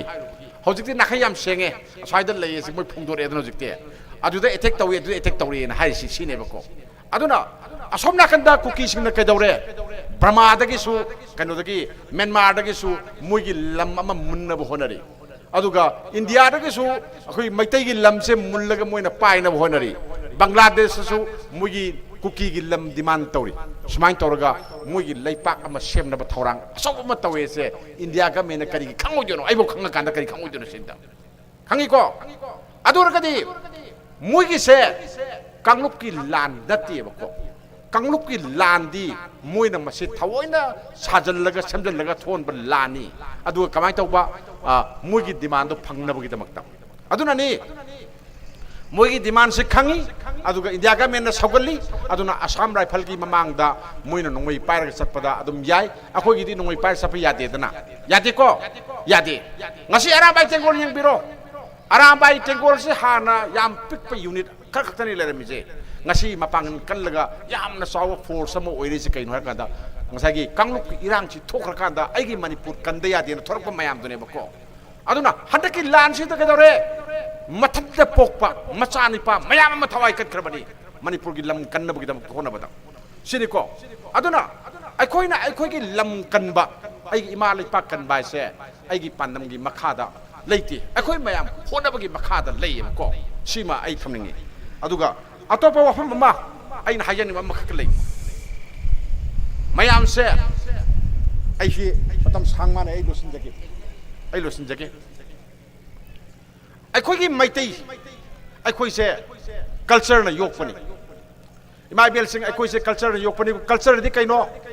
नाट सनबी मयाम सिना अखोइसे योगपनी को अदुना कल्चर न कमाय तोरमी अखोइसिदा सासा इमौसा नुइनने साक थोंगमदाइदा सिंग उन मतमदा सिंग मुद अहुमदंगदी नुइ हंजलुको सेफुदा हंजलुको ओइना हंजलिको हंजनैको इमाबेल सिंह हंजलिबा सिंग मुद अहुमदो अदो संगै लाटपा ना कवि अखोइना संगै लाटपा हायबको करिगिनो अखोइना संगै लाटसि मरमसे ngसाइगी ꯃꯌꯥꯝꯅꯗꯤ ꯈꯜꯂꯝꯒꯅꯦꯕꯀꯣ ꯇꯨꯡꯁꯤꯜꯂꯤ ꯁꯦꯟ ꯇꯨꯡꯁꯤꯜꯂꯤꯅꯤ ꯄꯩꯁꯥ ꯇꯨꯡꯁꯤꯜꯂꯤꯅꯤ ꯈꯜꯂꯝꯒꯅꯤ ꯑꯗꯨ ꯅꯠꯇꯦ ꯀꯣ ꯑꯍꯜ ꯂꯃꯟꯅ ꯊꯅꯝꯃꯤꯗꯤ ꯑꯩꯈꯣꯏꯗꯤ ꯁꯥ ꯂꯥꯟ ꯌꯥꯝ ꯀꯟꯕ ꯃꯇꯝꯅꯤ ꯀꯣ ꯁꯥ ꯌꯥꯝ ꯂꯥꯟ ꯀꯟꯕ ꯃꯐꯝꯅꯤꯅꯕꯀꯣ ꯀꯅꯥꯒꯨꯝꯕ ꯑꯋꯥꯕ ꯇꯥꯔꯛꯄ ꯃꯇꯝ ꯂꯩꯄꯥꯛꯀꯤ ꯑꯣꯏꯕ ꯑꯋꯥꯕ ꯇꯥꯔꯛꯄ ꯃꯇꯝꯗ ꯅꯣꯏꯅ ꯊꯝꯖꯤꯜꯂꯤꯕ ꯆꯦꯡꯗꯨ ꯄꯨꯊꯣꯛꯑꯣ ꯑꯗꯨꯒ ꯀꯠꯂꯣ ꯍꯥꯏꯅꯦꯕꯀꯣ ꯉꯁꯤ ꯀꯩꯗꯧꯔꯦ ꯑꯩꯒꯤ ꯂꯩꯄꯥꯛ ꯀꯥꯏꯔꯝꯗꯥꯏꯒꯤ ꯃꯇꯝ ꯌꯧꯔꯦ ꯍꯧꯖꯤꯛꯀꯣ ꯀꯥꯏꯗꯅꯕ ꯂꯥꯟ ꯊꯦꯡꯅꯔꯤ ꯂꯥꯟ ꯊꯦꯡꯅꯔꯤꯕꯁꯤꯗ ꯀꯩꯗꯧꯔꯦ ꯏꯃꯥ ꯏꯕꯦꯜ ꯅꯣꯏꯗ ꯀꯜꯆꯔꯅ ꯊꯝꯈꯤꯕ ꯅꯣꯏꯗ ꯁꯤꯟꯅꯈꯤꯕ ꯆꯦꯡꯃꯨꯠ ꯑꯍꯨꯝꯗꯣ ꯄꯨꯊꯣꯛꯑꯣ ꯑꯗꯨꯒ ꯀꯩꯗꯧꯔꯦ ꯍꯧꯖꯤꯛ ꯈꯨꯟꯉꯥꯛꯄꯁꯤꯡꯗ ꯄꯤꯌꯨ ꯑꯔꯥꯝꯕꯥꯏ ꯇꯦꯡꯒꯣꯜꯗ ꯄꯤꯌꯨ ꯀꯔꯤꯅꯣ ꯍꯥꯏꯔꯀꯥꯟꯗ ꯑꯩꯒꯤ ꯂꯩꯄꯥꯛ ꯀꯟꯅꯕꯒꯤꯗꯃꯛꯇꯅꯦꯕ ꯃꯗꯨ ꯄꯤꯕ ꯉꯝꯃꯀꯥꯟꯗꯅꯤꯀꯣ ꯑꯔꯥꯝꯕꯥꯏ ꯇꯦꯡꯒꯣꯜꯗ ꯃꯄꯥꯡ ꯀꯜꯂꯒ ꯗꯦꯟ ꯑꯩꯒꯤ ꯈꯨꯟꯉꯥꯛꯄ ꯃꯌꯥꯝꯅ ꯃꯄꯥꯡ ꯀꯜꯂꯒ ꯃꯅꯤꯄꯨꯔ ꯀꯟꯗꯣꯏꯁꯦ ꯃꯅꯤꯄꯨꯔ ꯂꯩꯉꯥꯛꯇ ꯑꯩ ꯊꯥꯖꯕ ꯊꯝꯗꯦ ꯊꯥꯖꯕ ꯊꯝꯃꯒꯕꯨ ꯈꯨꯟꯉꯥꯛꯄ ꯊꯣꯡꯉꯝꯒꯗ꯭ꯔꯣ ꯑꯔꯥꯝꯕꯥꯏ ꯇꯦꯡꯒꯣꯜ ꯊꯣꯡꯉꯝꯒꯗ꯭ꯔꯣ ꯉꯁꯤ ꯑꯩꯅ ꯃꯁꯤ ꯃꯐꯝꯁꯤꯗ ꯂꯦꯞꯄꯒ ꯑꯩꯅ ꯂꯥꯎꯅꯤꯡꯉꯤꯁꯦ ꯑꯇꯩ ꯅꯠꯇꯦꯕꯀꯣ ꯑꯔꯥꯝꯕꯥꯏ ꯇꯦꯡꯒꯣꯜꯁꯦ ꯅꯣꯡꯃꯩ ꯄꯥꯏꯕꯅꯦꯅ ꯍꯥꯏꯔꯤꯁꯦ ꯀꯔꯤꯒꯤ ꯅꯣꯡꯃꯩ ꯄꯥꯏꯔꯛꯏꯅꯣ ꯍꯥꯏꯔꯒꯗꯤ ꯃꯅꯤꯄꯨꯔ ꯒꯃꯦꯟꯀ ꯏꯟꯗꯤꯌꯥ ꯒꯃꯦꯟꯀꯅ ꯄꯥꯏꯍꯟꯕꯅꯤ ꯀꯔꯤꯒꯤꯅꯣ ꯍꯥꯏꯔꯀꯥꯟꯗ ꯃꯣꯏꯒꯤ ꯃꯊꯧ ꯇꯧꯈꯤꯗꯕꯗꯣ ꯑꯗꯨꯅꯅꯤ ꯃꯣꯏꯅ ꯃꯊꯧ ꯇꯧꯔꯝ ꯇꯥꯔꯕ ꯑꯔꯥꯝꯕꯥꯏ ꯇꯦꯡꯒꯣꯜꯅ ꯅꯣꯡꯃꯩ ꯄꯥꯏꯔ ꯆꯠꯂꯝꯒꯗ꯭ꯔꯥ ꯌꯨꯝꯗ ꯊꯕꯛ ꯁꯨꯗꯅ ꯃꯃꯥ ꯃꯄꯥꯒꯤ ꯃꯇꯦꯡ ꯄꯥꯡꯗꯅ ꯅꯨꯄꯤ ꯑꯉꯥꯡꯒꯤ ꯃꯇꯦꯡ ꯄꯥꯡꯗꯅ ꯂꯥꯏꯔꯤꯛ ꯂꯥꯏꯁꯨ ꯇꯝꯗꯅ ꯂꯩꯒꯗꯕ ꯅꯍꯥ ꯃꯌꯥꯝ ꯑꯃ ꯃꯈꯨꯠꯇ ꯅꯣꯡꯃꯩ ꯄꯥꯏꯔꯒ ꯆꯠꯂꯤꯁꯤ ꯀꯔꯤꯒꯤꯅꯣ ꯏꯟꯗꯤꯌꯥ ꯒꯃꯦꯟꯅ ꯄꯥꯏꯍꯟꯕ ꯅꯠꯇ꯭ꯔꯥ ꯀꯔꯤꯒꯤꯅꯣ ꯍꯥꯏꯔꯒꯗꯤ ꯃꯣꯏꯅ ꯇꯧꯒꯗꯕ ꯃꯊꯧ ꯑꯃ ꯇꯧꯈꯤꯗꯦ ꯑꯩꯒꯤ ꯃꯅꯤꯄꯨꯔ ꯀꯟꯈꯤꯗꯦ ꯑꯩꯒꯤ ꯃꯩꯇꯩ ꯉꯥꯛꯈꯤꯗे ꯈꯨꯜ ꯃꯌꯥꯝ ꯑꯃ ꯃꯩ ꯊꯥꯟꯈꯤ ꯅꯠꯇ꯭ꯔꯣ ꯃꯌꯥꯝ ꯑꯃ ꯍꯜꯍꯜꯂꯤꯁꯤ ꯀꯅꯥꯅ ꯍꯜꯍꯜꯂꯤꯅꯣ ꯃꯣꯏꯅ ꯇꯧꯒꯗꯕ ꯃꯊꯧ ꯀꯟꯁꯇꯤꯇ꯭ꯌꯨꯁꯟꯅ ꯄꯤꯕ ꯃꯊꯧꯗꯣ ꯃꯣꯏ ꯇꯧꯒꯗꯕ ꯅꯠꯇ꯭ꯔꯣ ꯑꯗꯨꯅ ꯃꯣꯏ ꯐꯥꯕ ꯌꯥꯗꯦ ꯍꯥꯏꯔꯤꯁꯦ ꯑꯗꯨꯅꯅꯦꯕ ꯑꯩꯈꯣꯏꯅ ꯑꯩꯈꯣꯏꯒꯤ ꯈꯨꯟꯉꯥꯛꯄꯁꯤꯡ ꯐꯥꯕ ꯌꯥꯔꯣꯏꯅ ꯏꯃꯥ ꯏꯕꯦꯟ ꯃꯌꯥꯝꯅ ꯍꯥꯏꯔꯤꯗꯣ ꯑꯗꯨꯒꯤꯅꯦꯕ ꯅꯣꯏ ꯅꯔꯥꯜ ꯑꯃ ꯂꯩꯈꯤꯕꯀꯣ ꯅꯣꯏ ꯅꯔꯥꯜꯗꯤ ꯀꯩꯗꯧꯔꯦ ꯑꯩꯈꯣꯏ ꯃꯌꯥꯝꯁꯨ ꯅꯣꯏ ꯀꯟ ꯉꯝꯗꯦꯕ ꯑꯗꯨꯅ ꯃꯅꯤꯄꯨꯔ ꯒꯃꯦꯟꯇ ꯊꯥꯖꯕ ꯊꯝꯗꯦ ꯍꯧꯖꯤꯛ ꯐꯥꯎꯕ ꯊꯥꯖꯕ ꯊꯝꯗ꯭ꯔꯤꯁꯦ ꯑꯗꯨꯅꯅꯦꯕꯀꯣ ꯑꯗꯨꯅ ꯅꯣꯏꯗ ꯁꯤꯟꯅꯔꯨꯅꯦꯅ ꯃꯅꯤꯄꯨꯔ ꯉꯥꯛꯄ ꯊꯧꯔꯥꯡꯁꯤ ꯅꯣꯏ ꯁꯤꯟꯅꯔꯒ ꯅꯣꯡꯉꯥꯜꯂꯒ ꯅꯣꯏ ꯂꯩꯂꯦꯟꯗ ꯃꯤ ꯀꯨꯟ ꯍꯥꯠꯂꯗꯤ ꯀꯃꯥꯏꯅ ꯇꯧꯅꯤ ꯁꯤ ꯀꯤꯕ ꯑꯃ ꯂꯩꯌꯦꯕꯀꯣ ꯑꯗꯨꯅꯅꯤꯀꯣ ꯑꯇꯣꯞꯄ ꯑꯃ ꯑꯩꯈꯣꯏꯅ ꯊꯥꯏꯅ ꯑꯉꯥꯡ ꯑꯣꯏꯔꯤꯉꯩꯗꯒꯤ ꯍꯧꯅ ꯆꯐꯨꯗꯒꯤ ꯆꯥꯛꯁꯤ ꯊꯤꯗꯣꯛꯑꯦ ꯊꯤꯗꯣꯛꯀꯥꯟꯗ ꯆꯦꯡ ꯑꯩꯈꯣꯏꯒꯤ ꯆꯥꯛꯁꯤ ꯊꯤꯔ ꯃꯇꯨꯡꯗ ꯆꯗꯨꯝ ꯑꯍꯨꯝ ꯈꯛꯇꯪꯗꯤ ꯑꯩꯈꯣꯏꯁꯦ ꯍꯟꯖꯤꯜꯂ ꯊꯅꯝꯃꯦꯕ ꯀꯔꯤꯒꯤꯅꯣ ꯍꯟꯖꯤꯜꯂ ꯊꯅꯝꯃꯤꯁꯦ ꯏꯃꯥ ꯏꯕꯦꯟꯁꯤꯡ ꯆꯗꯨꯝ ꯑꯍꯨꯝ ꯊꯅꯝꯃꯤ ꯀꯔꯤꯒꯤ ꯊꯅꯝꯃꯤꯅꯣ ꯀꯅꯥꯝ ꯈꯪꯗꯦ ꯊꯅꯝꯃꯦꯕꯀꯣ ꯑꯩꯈꯣꯏꯅ ꯃꯗꯨ ꯈꯪꯒꯗꯕꯁꯦ ꯂꯝ ꯂꯥꯞꯅ ꯆꯠꯈꯤꯕ ꯀꯥꯡꯕꯨ ꯑꯃ ꯌꯨꯝꯗ ꯊꯨꯡꯕ ꯃꯇꯝꯗꯨꯗ ꯆꯗꯨꯝ ꯑꯍꯨꯝꯗꯣ ꯆꯥꯔꯒꯗꯤ ꯃꯥ ꯃꯕꯨꯛ ꯊꯜꯂꯦ ꯃꯕꯨꯛ ꯊꯟꯗ꯭ꯔꯁꯨ ꯃꯥ ꯍꯤꯡꯉꯦ ꯑꯗꯨꯅ ꯀꯩꯗꯧꯔꯦ ꯑꯇꯣꯞꯄ ꯀꯥꯡꯕꯨ ꯑꯃ ꯈꯨꯟꯉꯥꯛꯄꯅꯤ ꯈꯪꯗꯦ ꯑꯔꯥꯝꯕꯥꯏ ꯇꯦꯡꯒꯣꯜꯅꯤ ꯈꯪꯗꯦ ꯏꯃꯥ ꯑꯩ ꯉꯁꯤꯒꯤ ꯆꯥꯛ ꯆꯥꯔꯛꯇ꯭ꯔꯤ ꯑꯩ ꯆꯥꯛ ꯈꯤꯇꯪꯗꯤ ꯄꯤꯌꯨꯕ ꯑꯩꯁꯦ ꯋꯥꯕꯅ ꯈꯥꯡꯉꯝꯗ꯭ꯔꯦ ꯍꯥꯏ ꯀꯥꯟꯗ ꯃꯣꯏꯗ ꯊꯝꯃꯤꯕ ꯀꯜꯆꯔꯅ ꯁꯤꯟꯅꯔꯤꯕ ꯆꯥꯛ ꯆꯥꯗꯨꯝ ꯑꯍꯨꯝꯗꯣ ꯄꯨꯊꯣꯛꯑꯒ ꯄꯤꯖꯧꯕ ꯃꯣꯏꯗ ꯄꯤꯖꯧꯕ ꯑꯗꯨꯅꯤ ꯀꯜꯆꯔꯅ ꯊꯅꯝꯃꯤꯁꯦ ꯑꯗꯨꯅꯤ ꯆꯦꯡꯃꯨꯠ ꯑꯍꯨꯝ ꯊꯅꯝꯃꯤꯕ ꯃꯔꯝ ꯀꯔꯤꯒꯤꯅꯣ ꯑꯩꯒꯤ ꯏꯔꯩꯄꯥꯛ ꯀꯟꯅꯕꯒꯤꯗꯃꯛꯇꯅꯤ ꯑꯩꯒꯤ ꯏꯖꯥꯇꯤ ꯀꯟꯅꯕꯒꯤꯗꯃꯛꯇꯅꯤ ꯑꯩꯒꯤ ꯈꯨꯟꯉꯥꯛꯄꯁꯤꯡꯗ ꯊꯋꯥꯏ ꯍꯥꯞꯅꯅꯕꯅꯤ ꯅꯠꯇ꯭ꯔꯒꯗꯤ ꯀꯩꯗꯧꯔꯦ ꯍꯤꯡꯗꯕꯗꯤ ꯌꯥꯗꯕꯅꯤꯅ ꯁ꯭ꯋꯥꯏꯗꯗꯤ ꯈꯥꯏꯔꯨꯔꯅꯤꯗꯣ ꯈꯥꯏꯔꯨꯔꯒꯗꯤ ꯈꯥꯏꯕꯗ ꯈꯥꯡꯉꯝꯗ꯭ꯔꯦ ꯈꯥꯏꯕꯁꯨ ꯌꯥꯝ ꯈꯥꯏꯈ꯭ꯔꯦꯅ ꯈꯥꯏꯕꯁꯨꯕꯀꯣ ꯈꯥꯏꯕꯁꯤ ꯁꯦꯜ ꯈꯥꯏꯕꯤꯅꯕꯗꯤ ꯚꯥꯔꯤꯗ ꯊꯣꯔꯛꯑꯦꯕꯀꯣ ꯑꯗꯨꯒ ꯂꯥꯟ ꯀꯥꯞꯐꯝꯗꯥꯏ ꯑꯗꯨꯒ ꯂꯩꯕꯥꯛꯀꯤ ꯊꯕꯛ ꯇꯧꯔꯝꯗꯥꯏꯗꯅ ꯀꯌꯥ ꯎꯗꯕꯁꯨ ꯌꯥꯎꯗꯕ ꯅꯠꯇꯦ ꯃꯁꯤꯁꯨ ꯃꯌꯥꯝ ꯂꯣꯏ ꯈꯪꯕ ꯉꯥꯛꯇꯅꯤ ꯑꯗꯣ ꯑꯩꯈꯣꯏꯒꯤ ꯃꯅꯨꯡꯗ ꯊꯣꯛꯄ ꯉꯥꯛꯇꯅꯤ ꯑꯩꯈꯣꯏ ꯀꯟꯅ ꯉꯥꯡꯅꯤꯡꯗꯦ ꯀꯟꯅ ꯍꯥꯏꯅꯤꯡꯗꯦ ꯑꯗꯨꯅ ꯑꯩꯅ ꯑꯔꯣꯏꯕꯗ ꯃꯌꯥꯝꯗ ꯍꯥꯏꯖꯅꯤꯡꯕꯁꯦ ꯆꯅꯨ ꯅꯤꯡꯉꯣꯜꯁꯤꯡꯅ ꯏꯒꯤ ꯄꯜ ꯉꯥꯛꯄꯒꯤ ꯇꯉꯥꯏ ꯐꯗꯕ ꯂꯩ ꯀꯔꯤꯒꯤꯅꯣ ꯍꯥꯏ ꯀꯥꯟꯗ ꯑꯩꯒꯤ ꯑꯄꯤꯛꯄ ꯐꯨꯔꯨꯞꯁꯦ ꯀꯟꯅꯅꯕꯒꯤꯗꯃꯛꯇ ꯑꯩꯈꯣꯏꯅ ꯑꯩꯈꯣꯏꯒꯤ ꯑꯁꯦꯡꯕ ꯏ ꯄꯥꯝꯃꯤ ꯏꯌꯥꯟ ꯄꯥꯝꯗꯦ ꯁꯤꯃ ꯑꯗꯨꯅ ꯃꯁꯤꯗ ꯀꯩꯗꯧꯒꯦ ꯍꯥꯏ ꯀꯥꯟꯗ ꯑꯩꯒꯤ ꯑꯔꯥꯝꯕꯥꯏ ꯇꯦꯡꯒꯣꯜꯒꯤ ꯏꯆꯤꯜ ꯏꯅꯥꯎꯁꯤꯡ ꯑꯉꯝ ꯃꯊꯧꯁꯤꯡꯅ ꯊꯧꯗꯥꯡ ꯂꯧꯕꯤꯌꯨ ꯌꯨꯝ ꯄꯥꯟꯕ ꯃꯌꯥꯡꯗ ꯌꯨꯝ ꯄꯥꯟꯕ ꯌꯥꯔꯣꯏꯅ ꯊꯤꯡꯕ ꯌꯥꯔꯣꯏ ꯀꯟꯁꯇꯤꯇ꯭ꯌꯨꯁꯟꯅ ꯌꯥꯗꯦ ꯄꯨꯛꯅꯤꯡ ꯊꯧꯒꯠꯄ ꯐꯥꯎꯗꯤ ꯑꯩꯈꯣꯏꯅ ꯊꯤꯡꯕ ꯉꯝꯃꯤ ꯑꯗꯨꯅ ꯁꯣꯁꯤꯌꯦꯜ ꯃꯦꯗꯤꯌꯥꯗ ꯊꯥꯒꯠꯂꯛꯄ ꯃꯇꯝꯗ ꯅꯪꯒꯤ ꯁꯤꯒꯨꯝꯕ ꯃꯔꯤ ꯂꯩꯅꯅ ꯊꯥꯒꯠꯂꯛꯏꯁꯦ ꯀꯃꯥꯏꯅ ꯇꯧꯕꯅꯣ ꯁꯤ ꯂꯧꯊꯣꯛꯎ ꯑꯗꯨꯒꯨꯝꯕ ꯊꯥꯒꯠꯂꯛꯄ ꯃꯌꯥꯝꯗꯣ ꯑꯗꯨꯗꯤ ꯌꯥꯏꯑꯕꯀꯣ ꯌꯥꯔꯒꯗꯤ ꯃꯗꯨꯗ ꯐꯥꯏꯟ ꯈꯔ ꯆꯥꯎꯔꯞ ꯂꯧꯕꯤꯌꯨꯕ ꯑꯝꯇ 50,000ꯒꯨꯝꯕ ꯍꯦꯛ ꯂꯧꯕ ꯑꯃꯨꯛ ꯊꯥꯒꯠꯇꯅꯕ ꯑꯃꯨꯛꯇ ꯊꯥꯒꯠꯇꯅꯕ ꯑꯗꯨ ꯊꯥꯒꯠꯄꯅ ꯀꯔꯤ ꯀꯥꯏ ꯍꯥꯏ ꯀꯥꯟꯗ ꯁꯤꯒꯨꯝꯕ ꯋꯥꯈꯜ ꯃꯄꯨꯡ ꯐꯥꯗ꯭ꯔꯤꯕ ꯆꯅꯨ ꯅꯤꯡꯉꯣꯜꯁꯤꯡꯁꯤꯗ ꯃꯣꯏꯗ ꯏꯊꯤꯜ ꯑꯃ ꯄꯤꯌꯦꯕ ꯌꯥꯕꯣꯏ ꯅꯤꯡꯉꯦꯕ ꯌꯥꯕꯣꯏ ꯅꯤꯡꯗ꯭ꯔꯣ ꯌꯥꯕꯣꯏ ꯅꯤꯡꯕꯗꯣ ꯌꯥꯗꯦ ꯍꯥꯏꯕꯗꯣ ꯃꯅꯨꯡꯗ ꯇꯥꯛꯀꯗꯣꯏꯅꯤ ꯀꯟꯁꯇꯤꯇ꯭ꯌꯨꯁꯟꯒꯤꯗꯨꯗꯤ ꯑꯗꯨꯝ ꯉꯥꯛꯑꯁꯦꯕꯀꯣ ꯁꯤꯒꯤ ꯄꯣꯠꯁꯤꯃ ꯇꯧꯁꯦꯕ ꯑꯗꯨꯅ ꯃꯔꯨꯑꯣꯏꯕꯗꯤ ꯅꯨꯄꯤꯁꯤꯡꯁꯤꯅꯤ ꯑꯗꯨꯒ ꯅꯨꯄꯥꯅ ꯑꯩꯈꯣꯏꯁꯨꯅꯤꯀꯣ ꯑꯗꯨꯅ ꯃꯩꯔꯣꯏ ꯅꯣꯏꯒꯤ ꯑꯣꯏꯅꯗꯤ ꯑꯩ ꯅꯣꯡꯃ ꯐꯖꯅ ꯃꯐꯝ ꯆꯥꯕ ꯑꯃꯗ ꯑꯩ ꯀꯩꯅꯣ ꯇꯧꯒꯦ ꯑꯩ ꯋꯥ ꯍꯥꯏꯒꯦ ꯑꯇꯣꯞꯄ ꯍꯥꯏꯒꯗꯕ ꯌꯥꯝ ꯂꯩ ꯑꯗꯣ ꯉꯁꯤꯗꯤ ꯏꯃꯥ ꯏꯕꯦꯜꯁꯨ ꯌꯥꯝ ꯌꯥꯎꯏ ꯁꯥꯇ꯭ꯔꯁꯨ ꯌꯥꯝꯃꯤ ꯑꯗꯨꯒ ꯋꯥ ꯉꯥꯡꯒꯗꯕ ꯑꯍꯜ ꯃꯌꯥꯝꯁꯨ ꯌꯥꯎꯕꯅꯤꯅ ꯑꯩ ꯃꯇꯥꯡ ꯁ꯭ꯋꯥꯏꯗ ꯑꯩ ꯇꯦꯟꯍꯟꯖꯒꯦ ꯃꯌꯥꯝ ꯄꯨꯝꯅꯃꯛꯄꯨ ꯑꯩ ꯂꯥꯞꯅ ꯈꯨꯔꯨꯝꯖꯔꯤ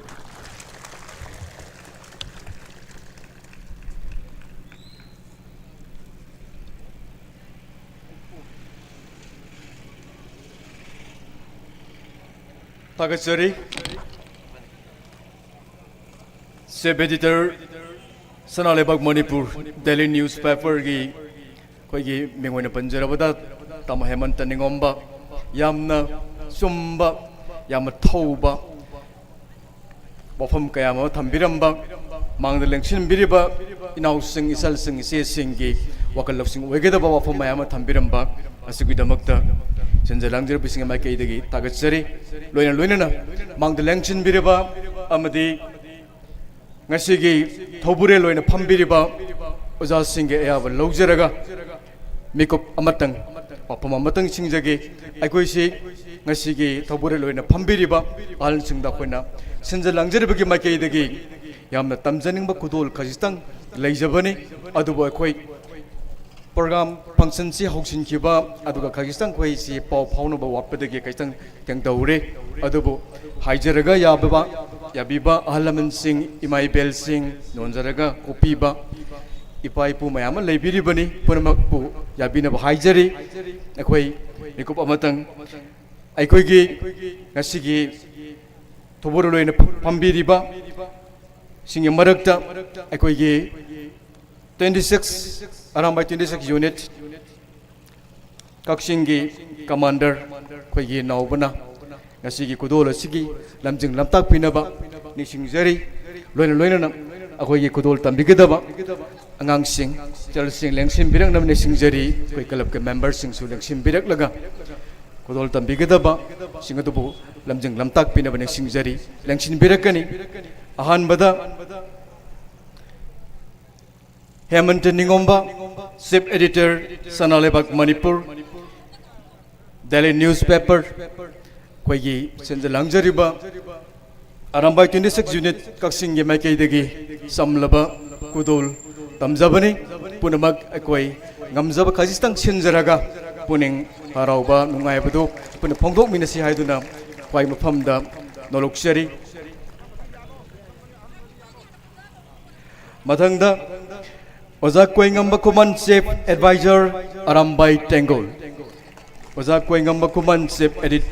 Advisor Arambai Tengol. Matangda Konjangbam Lemba Maite Unit 40 Palen Control Room. Hairiba Sangareba Humsida Koigi Naubana Gaito Biduna Kudol Pibina Manisingjari Koigi Matang Lebiriba Koigi Pibiningba Memento Gamzaba Kajistang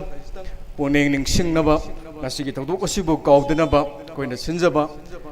Tauramasibu Kaubidanaba Sam Napizaba Kudolni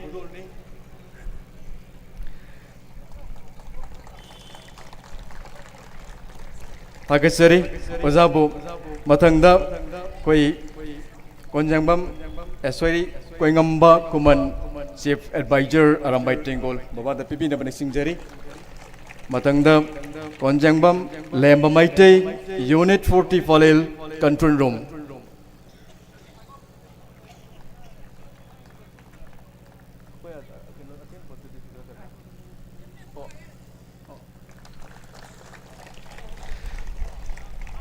Kaksingda Sajaba Kaksingi Pothok Aikoina Kudol Tamzabani Ngasigi Koigi Kabok Ingtot Mayam Kangna Biba Akoigi Tema IBM Kudol Tambirak Pani Adagisi Koigi IBM Kaunagi Production Obirakpa Adagi Soibum Kaksing the Sazaba Koigi Yamba Prem Kumar Prem Chandra Bibiraktuna Sumaina Koigi Kaksing the Potoksaba Kaksing ya Sheng Potok Aijabatare Ariba Polam Singasi Ngasigi Tinbiriba Tauramgi Toburelo in Lengshin Biriba Karada Koinangam Zaba Kazakistan Puning Laitana Bibak Pangzabasi Adukimatik Nungaise Haibatumasu Timbiriba Punmakima Famda Pongdoksari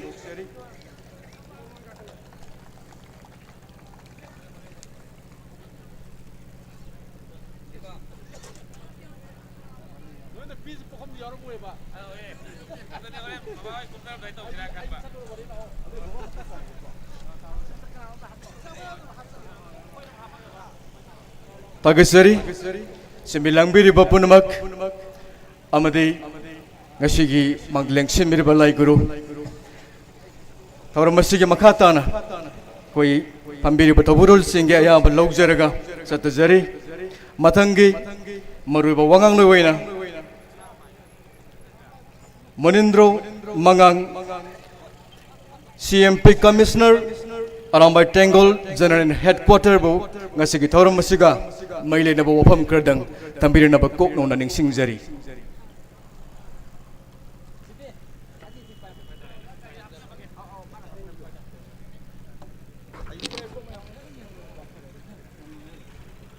Aham Moktada Iramdam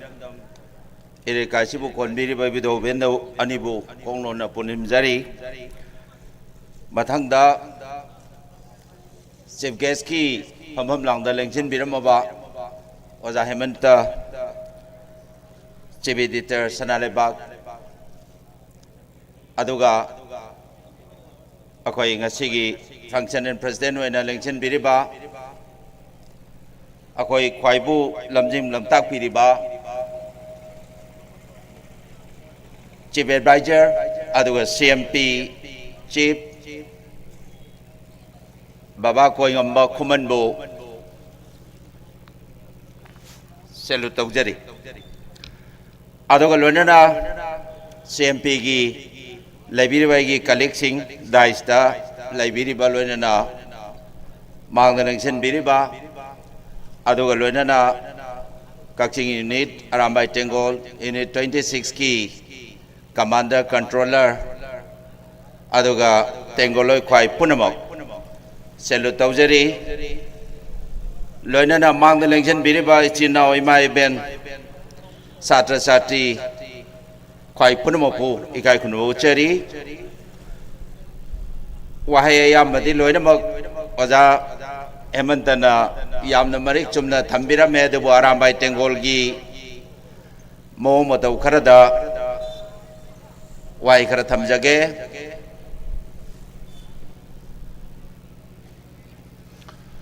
Gasigi Tim Sigi Manung Chana Koi Arambai Tengolna Nomo Panmanu Misida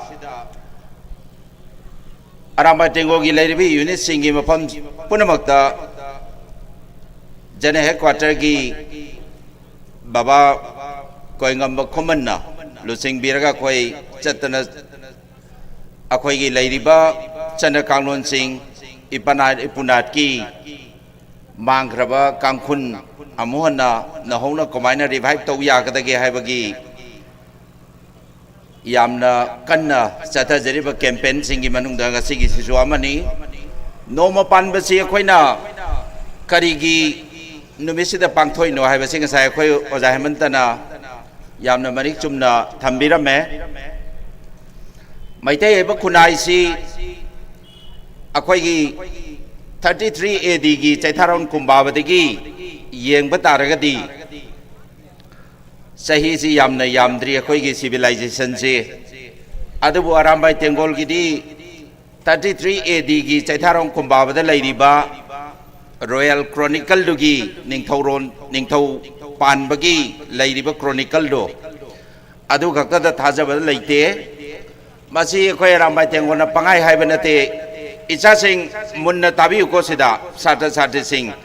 Karigino Hadi Nakoina Yumbirul Akoigi Tungi Pillar Niko Nation Building Character Building Nakoigi Nakota Laktwini Aduna Manipugi Ayamna Sangna Aduda Haigadam Nate Sigi Point Krasi Nakoida Yamna Dakaway Kangjan Bada Malemda Manipugi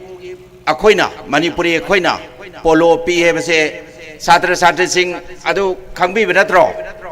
Malemda Koi Manipurgi Amatangairaba Petrivina Masakangba Polo se Masisi Malem the Pise Sata Sata Sing Kangbiko Karam Kandano Jisu na Koidam Nimudo Madu Pokring Matamda 3100 BC Si Aina Arambai Tengolina Pangai Hibanateko Satra Santi Masin Nord Fajana Tawiu Aigi is a Kandraba ꯑꯩꯁꯦ ꯀꯅꯥꯅꯣ ꯈꯪꯗ꯭ꯔꯕ ꯑꯩꯒꯤ ꯍꯧꯔꯛꯐꯝ ꯈꯪꯗ꯭ꯔꯕ ꯏꯄꯥꯅꯥꯠ ꯏꯄꯨꯅꯣꯠ ꯈꯪꯗ꯭ꯔꯕ ꯑꯩꯒꯤ ꯏꯄꯥ ꯀꯅꯥꯅꯣ ꯑꯩꯒꯤ ꯍꯧꯔꯛꯐꯝ ꯀꯅꯥꯅꯣ ꯈꯪꯗꯕ ꯑꯗꯨꯒꯤ ꯖꯥꯇꯤꯗꯣ ꯑꯗꯨꯅ ꯃꯥꯡꯗ ꯊꯥꯅ ꯆꯪꯁꯤꯟꯕ ꯉꯝꯃꯣꯏ ꯑꯗꯨ ꯈꯪꯕꯒꯤ ꯄꯣꯠꯇꯨꯗꯅꯤ ꯑꯔꯥꯝꯕꯥꯏ ꯇꯦꯡꯒꯣꯜ ꯉꯁꯤ ꯃꯐꯝ ꯃꯐꯝ ꯈꯨꯗꯤꯡꯒꯤ ꯅꯣꯡꯃ ꯄꯥꯟꯕꯅ ꯁꯨꯃꯥꯏꯅ ꯑꯩꯈꯣꯏꯒꯤ ꯐꯪꯁꯟ ꯇꯧꯔꯒ ꯁꯤꯜꯂꯒ ꯂꯥꯛꯏꯁꯦ ꯑꯗꯨꯅ 3100 BC ꯗ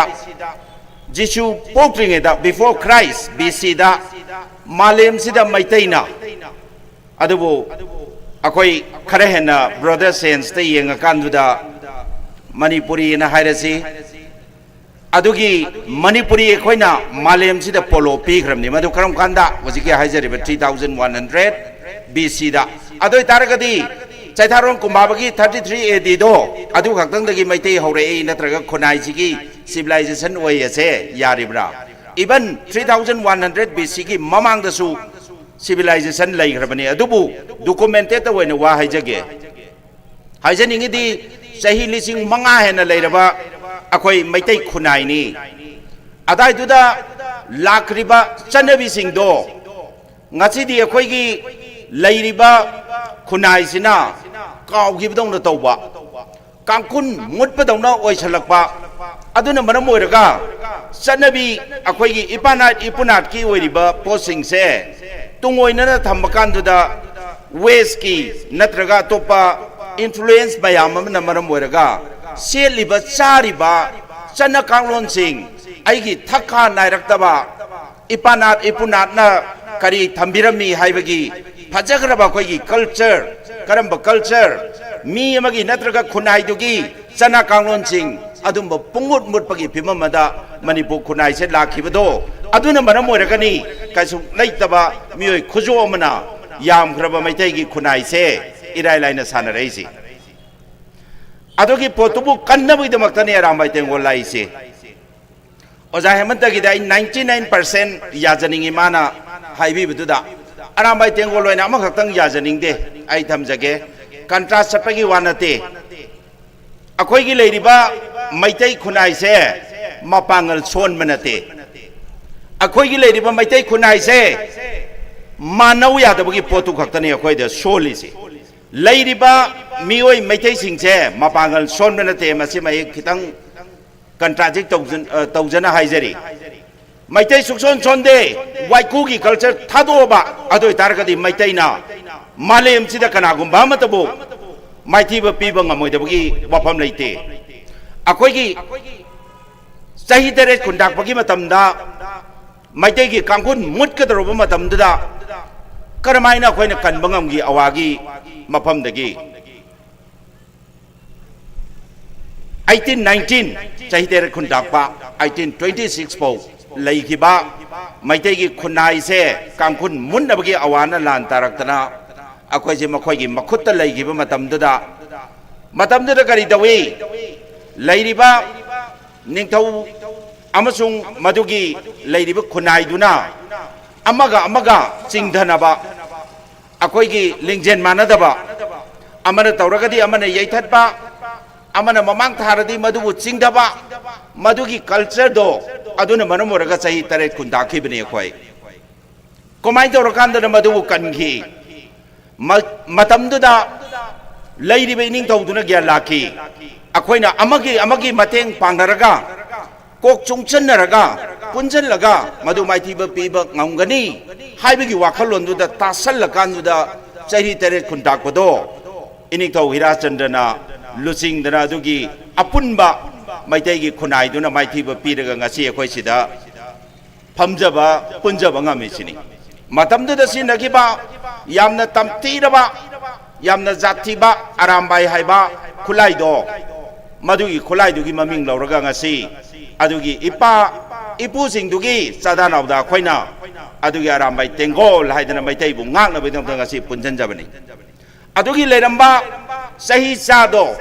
5000ꯒꯤ ꯃꯃꯥꯡꯗꯨꯗꯒꯤ ꯉꯁꯤꯐꯥꯎ ꯃꯅꯤꯄꯨꯔꯒꯤ ꯈꯨꯟꯅꯥꯏ ꯑꯣꯏꯅ ꯂꯤꯡꯉꯛꯄꯗ ꯑꯄꯨꯟꯕꯒꯤ ꯁꯤꯒꯨꯝꯕ ꯑꯔꯥꯝꯕꯥꯏꯒꯤ ꯁ꯭ꯇꯔꯦꯡꯁꯦ ꯂꯩꯕ ꯑꯝꯇ ꯂꯩꯈꯤꯗ꯭ꯔꯤ ꯑꯗꯨꯒ ꯃꯈꯥ ꯇꯥꯅꯁꯨ ꯂꯩꯔꯛꯀꯗꯧꯕ ꯃꯥꯟꯗꯦ ꯃꯁꯤꯒꯨꯝꯕ ꯄꯨꯟꯁꯤꯟꯕ ꯌꯥꯗꯕ ꯃꯩꯇꯩ ꯑꯗꯨꯒꯨꯝꯕ ꯄꯨꯟꯁꯤꯟꯕ ꯌꯥꯔꯛꯄ ꯄ꯭ꯂꯦꯠꯐꯣꯝ ꯑꯃ ꯑꯔꯥꯝꯕꯥꯏ ꯇꯦꯡꯒꯣꯜꯅ ꯂꯩꯔꯤꯁꯦ मसीगी पोसे अखोइना करियुम मखाताना हेक थम्बंगमद्रबा अदोय दारगदी मैथै ngसाइगी सही 15 ना वजा हेमतना हाइबिरमदो सही 30 फादौ मानदे लैरिबा अपुनमगी खोंनांग पाम्बी मोइना अखोइना लौबा याय अरामबाई तेंगोल से मसीगी मसा मरेंग फनबसे मसीगी मसा मरेंग फनबसिना मरम मोर कांदुदा मदुगी मखादा मैथै अखोइना इनिंग तमना कल्चर की ट्रेडिशन की मैथै रोंदा हाइजर कांदना सकचाई युथक चना कांगलोन इपानात इपुनात सिगी लैरिबा मयाम से ngakpa ngamgodoini adugi khudam haibu ngasi akhoi mayam tilla kanduda til pulla kanduda noma panbagi sumaina punjala ga mapam chingda chachadana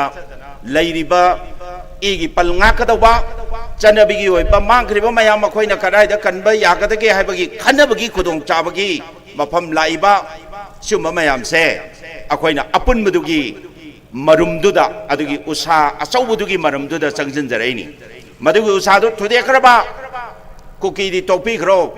मियोय खुजो खरदंग लैबा फुरबगी मखादा Meitei अदुम अखोय Coke नोलगा चटकनी अदुना अखोयने उजिक लैरिबा फिबम से लान लेपे हायदना तुमिन लैथोकपा यादबगी पोरमनी अखोय पुनजनदबा यारोय अखोयगी दी लान से लैरिङेदा अरामबाईगी इचासिंग इनाउसिंग से सिगी यूनिट सिंगसिदा इमाई बेन लैरिबा क्लब की करीगी मयाम सिना संजलगा पिरमदा सुमाइना हेता थनगनी पल्लगा मांगनी साबा बोंगमोय अदुबु लांजे हेले पितारगदी अखोय अरामबाईगी लैरिबा यूनिट सिंगसिगी चराना मखतंग चाबना कोंगायमनी चराना मचारगसु मैतै कंदबा यादे हाबगी वाखलोंदुदा युंगी लैबा लैतबा थीदना मागी ओइबा ओइजबा लोइनमक थादोमगा अरामबाईगी यूनिट लेर कांदुदा ngasiदी yengnaba lisingna mayong yaba ngomgani akhoi bu maithaibu pibi yaroi maitai gi dama akhoi leiri hadana lek chadana leiri sarana ma chabai unit mayam lei aramai tengol gi leiriba lan gi phibam sina manam moiraga socio economy da manipur gi maruine maitai gi leiri singse yamna nem gi bna manam moira kanduda macha gi manau gi adugi mayam du wakhal leijaragasu aigi sakhum mutpa yadabani manam moira kanduda Arambai तेंगोल नखोइना करी तौरीगे करी चारीगे हाइबसे येंजन मंगमदबा फिबम दु लाए अखोइ खंगजै अदुबु अदु हाय हायदना अखोइ Arambai तेंगोलना मनिंग the हनबगी वाफम लेते ngasi लेरिबा मणिपुरगे खोनाइगे फिबम अखोइ Arambai तेंगोलना याम कन्ना लाउजद्रगसु हाइजद्रगसु हेना खंगबिरबा pony करम फिबम the लेरि अखोइ इमादि ख्वांग you're थबाक you're ngak you're Sunday बिचैसागी वारीदो अदुने अखोइ सिं ngak यौरगा लेरिने सिदैद कनाबो खरामना हराव कुमैद तावदना इसै नोंमाइ तौदना येंबियो मैतैगे अखोइगी लेरिबा वाइखु कल्चर मसि थादोकबो मथौ ताइ पुंजल लकामदुदा अखोइ अरामबाई तेंगोलना लेरगा खुन ngakpa सिंगदुगा पुल्ल कांदुदा ngasiगी मणिपुरगी लेरिबा फिबमदो कमाइना लेरंबा ngasi कमाइ लेरिगे मयामना तीन जो थरगा खनबीबा मतम ओय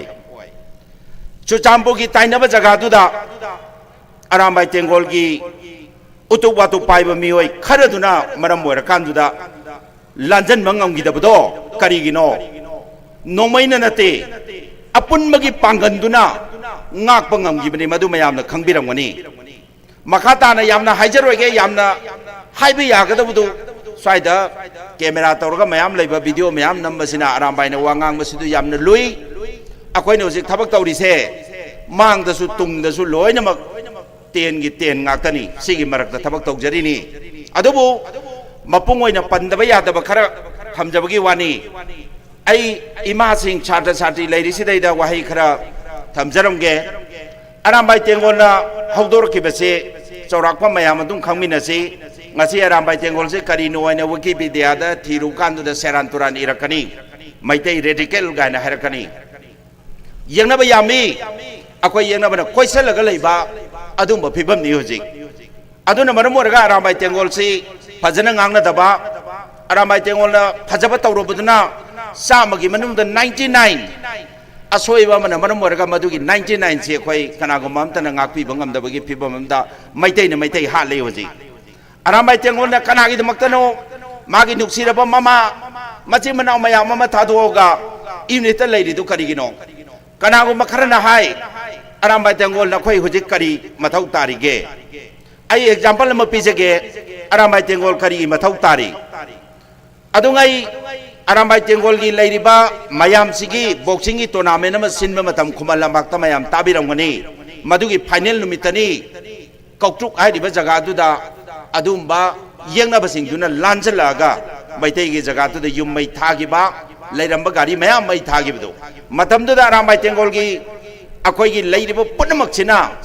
लोइनमक तासलगा बॉक्सिंग की फाइनल तौरिगै मतमनी मतमदुदा अरामबाई तेंगोल लेतबदुगी खुदोंग चाबदु लौरो कांदुदा अदुगी जगह कौट्रुक्तो मखोइना खुदुम चनगिबनी अदुबु अदुगी खुदक्तुदा अखोई पाउ तारकपदगी अरामबाई तेंगोल की लेरिबा मयामदो लोइनमक बॉक्सिंग फाइनल तुंगोनेना थममकांदुदा चंगचलगा मदुना मायोंग याबदगदी मोइसिंगदुबो मखोइगी मफमदबो अखोइना चंगचलकान तांथोगा अमोना अखोइना खुदम चनगिबदो मदुदा दुम ताखरबनी अरामबाई तेंगोल से लेतबा मतमदा मैते अखोइगी लेरिबा फिबमजे कमाइना तवी अमसुंग अरामबाई तेंगोलना एक्शन तौरो मतमदा मैते अखोइगी स्टेटस से कमाइ तवे से ताखरबनी यामना काहेना संतोंना हाइजरोइगे अदुना सिगुमबम लेरिबा फिबमसिना मरम मोरगा होजिकसे इंगे लान तौद्रे हाइदना अरामबाई लेतबा यागनी न खनबसिंगदो मदुगी वाखनसिंग तिन योथरगा अमुक्ता युमयुमदा मुन्ना खंदबियो फेसबुक ता फमुंगदा लेरगा खुदोमिना लान हौबदो मदुगी फिबमदो थादोकपिरो मयाम पुन्ना अमता ओइना लेमिनरगा खोइ लान थेंगसी स्वाइसिदे इमासिंगी थौदांग इचे इचनसिंगी इसासिंगी थौदांग याम चावी अखोई अरामबाई तेंगोल नंगसी थबाकसिना मैते अखोई डिफेंस तौरगा चंगजले अरामबाई कुमाथोइनी हुजिक थवाई पोंथा पिग्रिसी कनागिदमक्ता मैते ngaknabagi मणिपुर की अपुनबगी सक्तम कायबे यारोय लेरिबे इंडिजिनस मयामसिदा अदुगुंबा तहोइदबा तोरकपा यारोय मखोइना तोरकपदा खोइना मायोंग यागनी न थोक्तना मियोय कुनमाथोय थवाइना पोंथा पिग्रबनी सुमाइना तौदना हुजिकसु लेरिबे इचासिंग इनाउसिंग अरामबाई तेंगोल की मयाम अमा ngasi uniform setana sida lepise karigidamaktono kanagidamaktono khandadabagumba manba makhak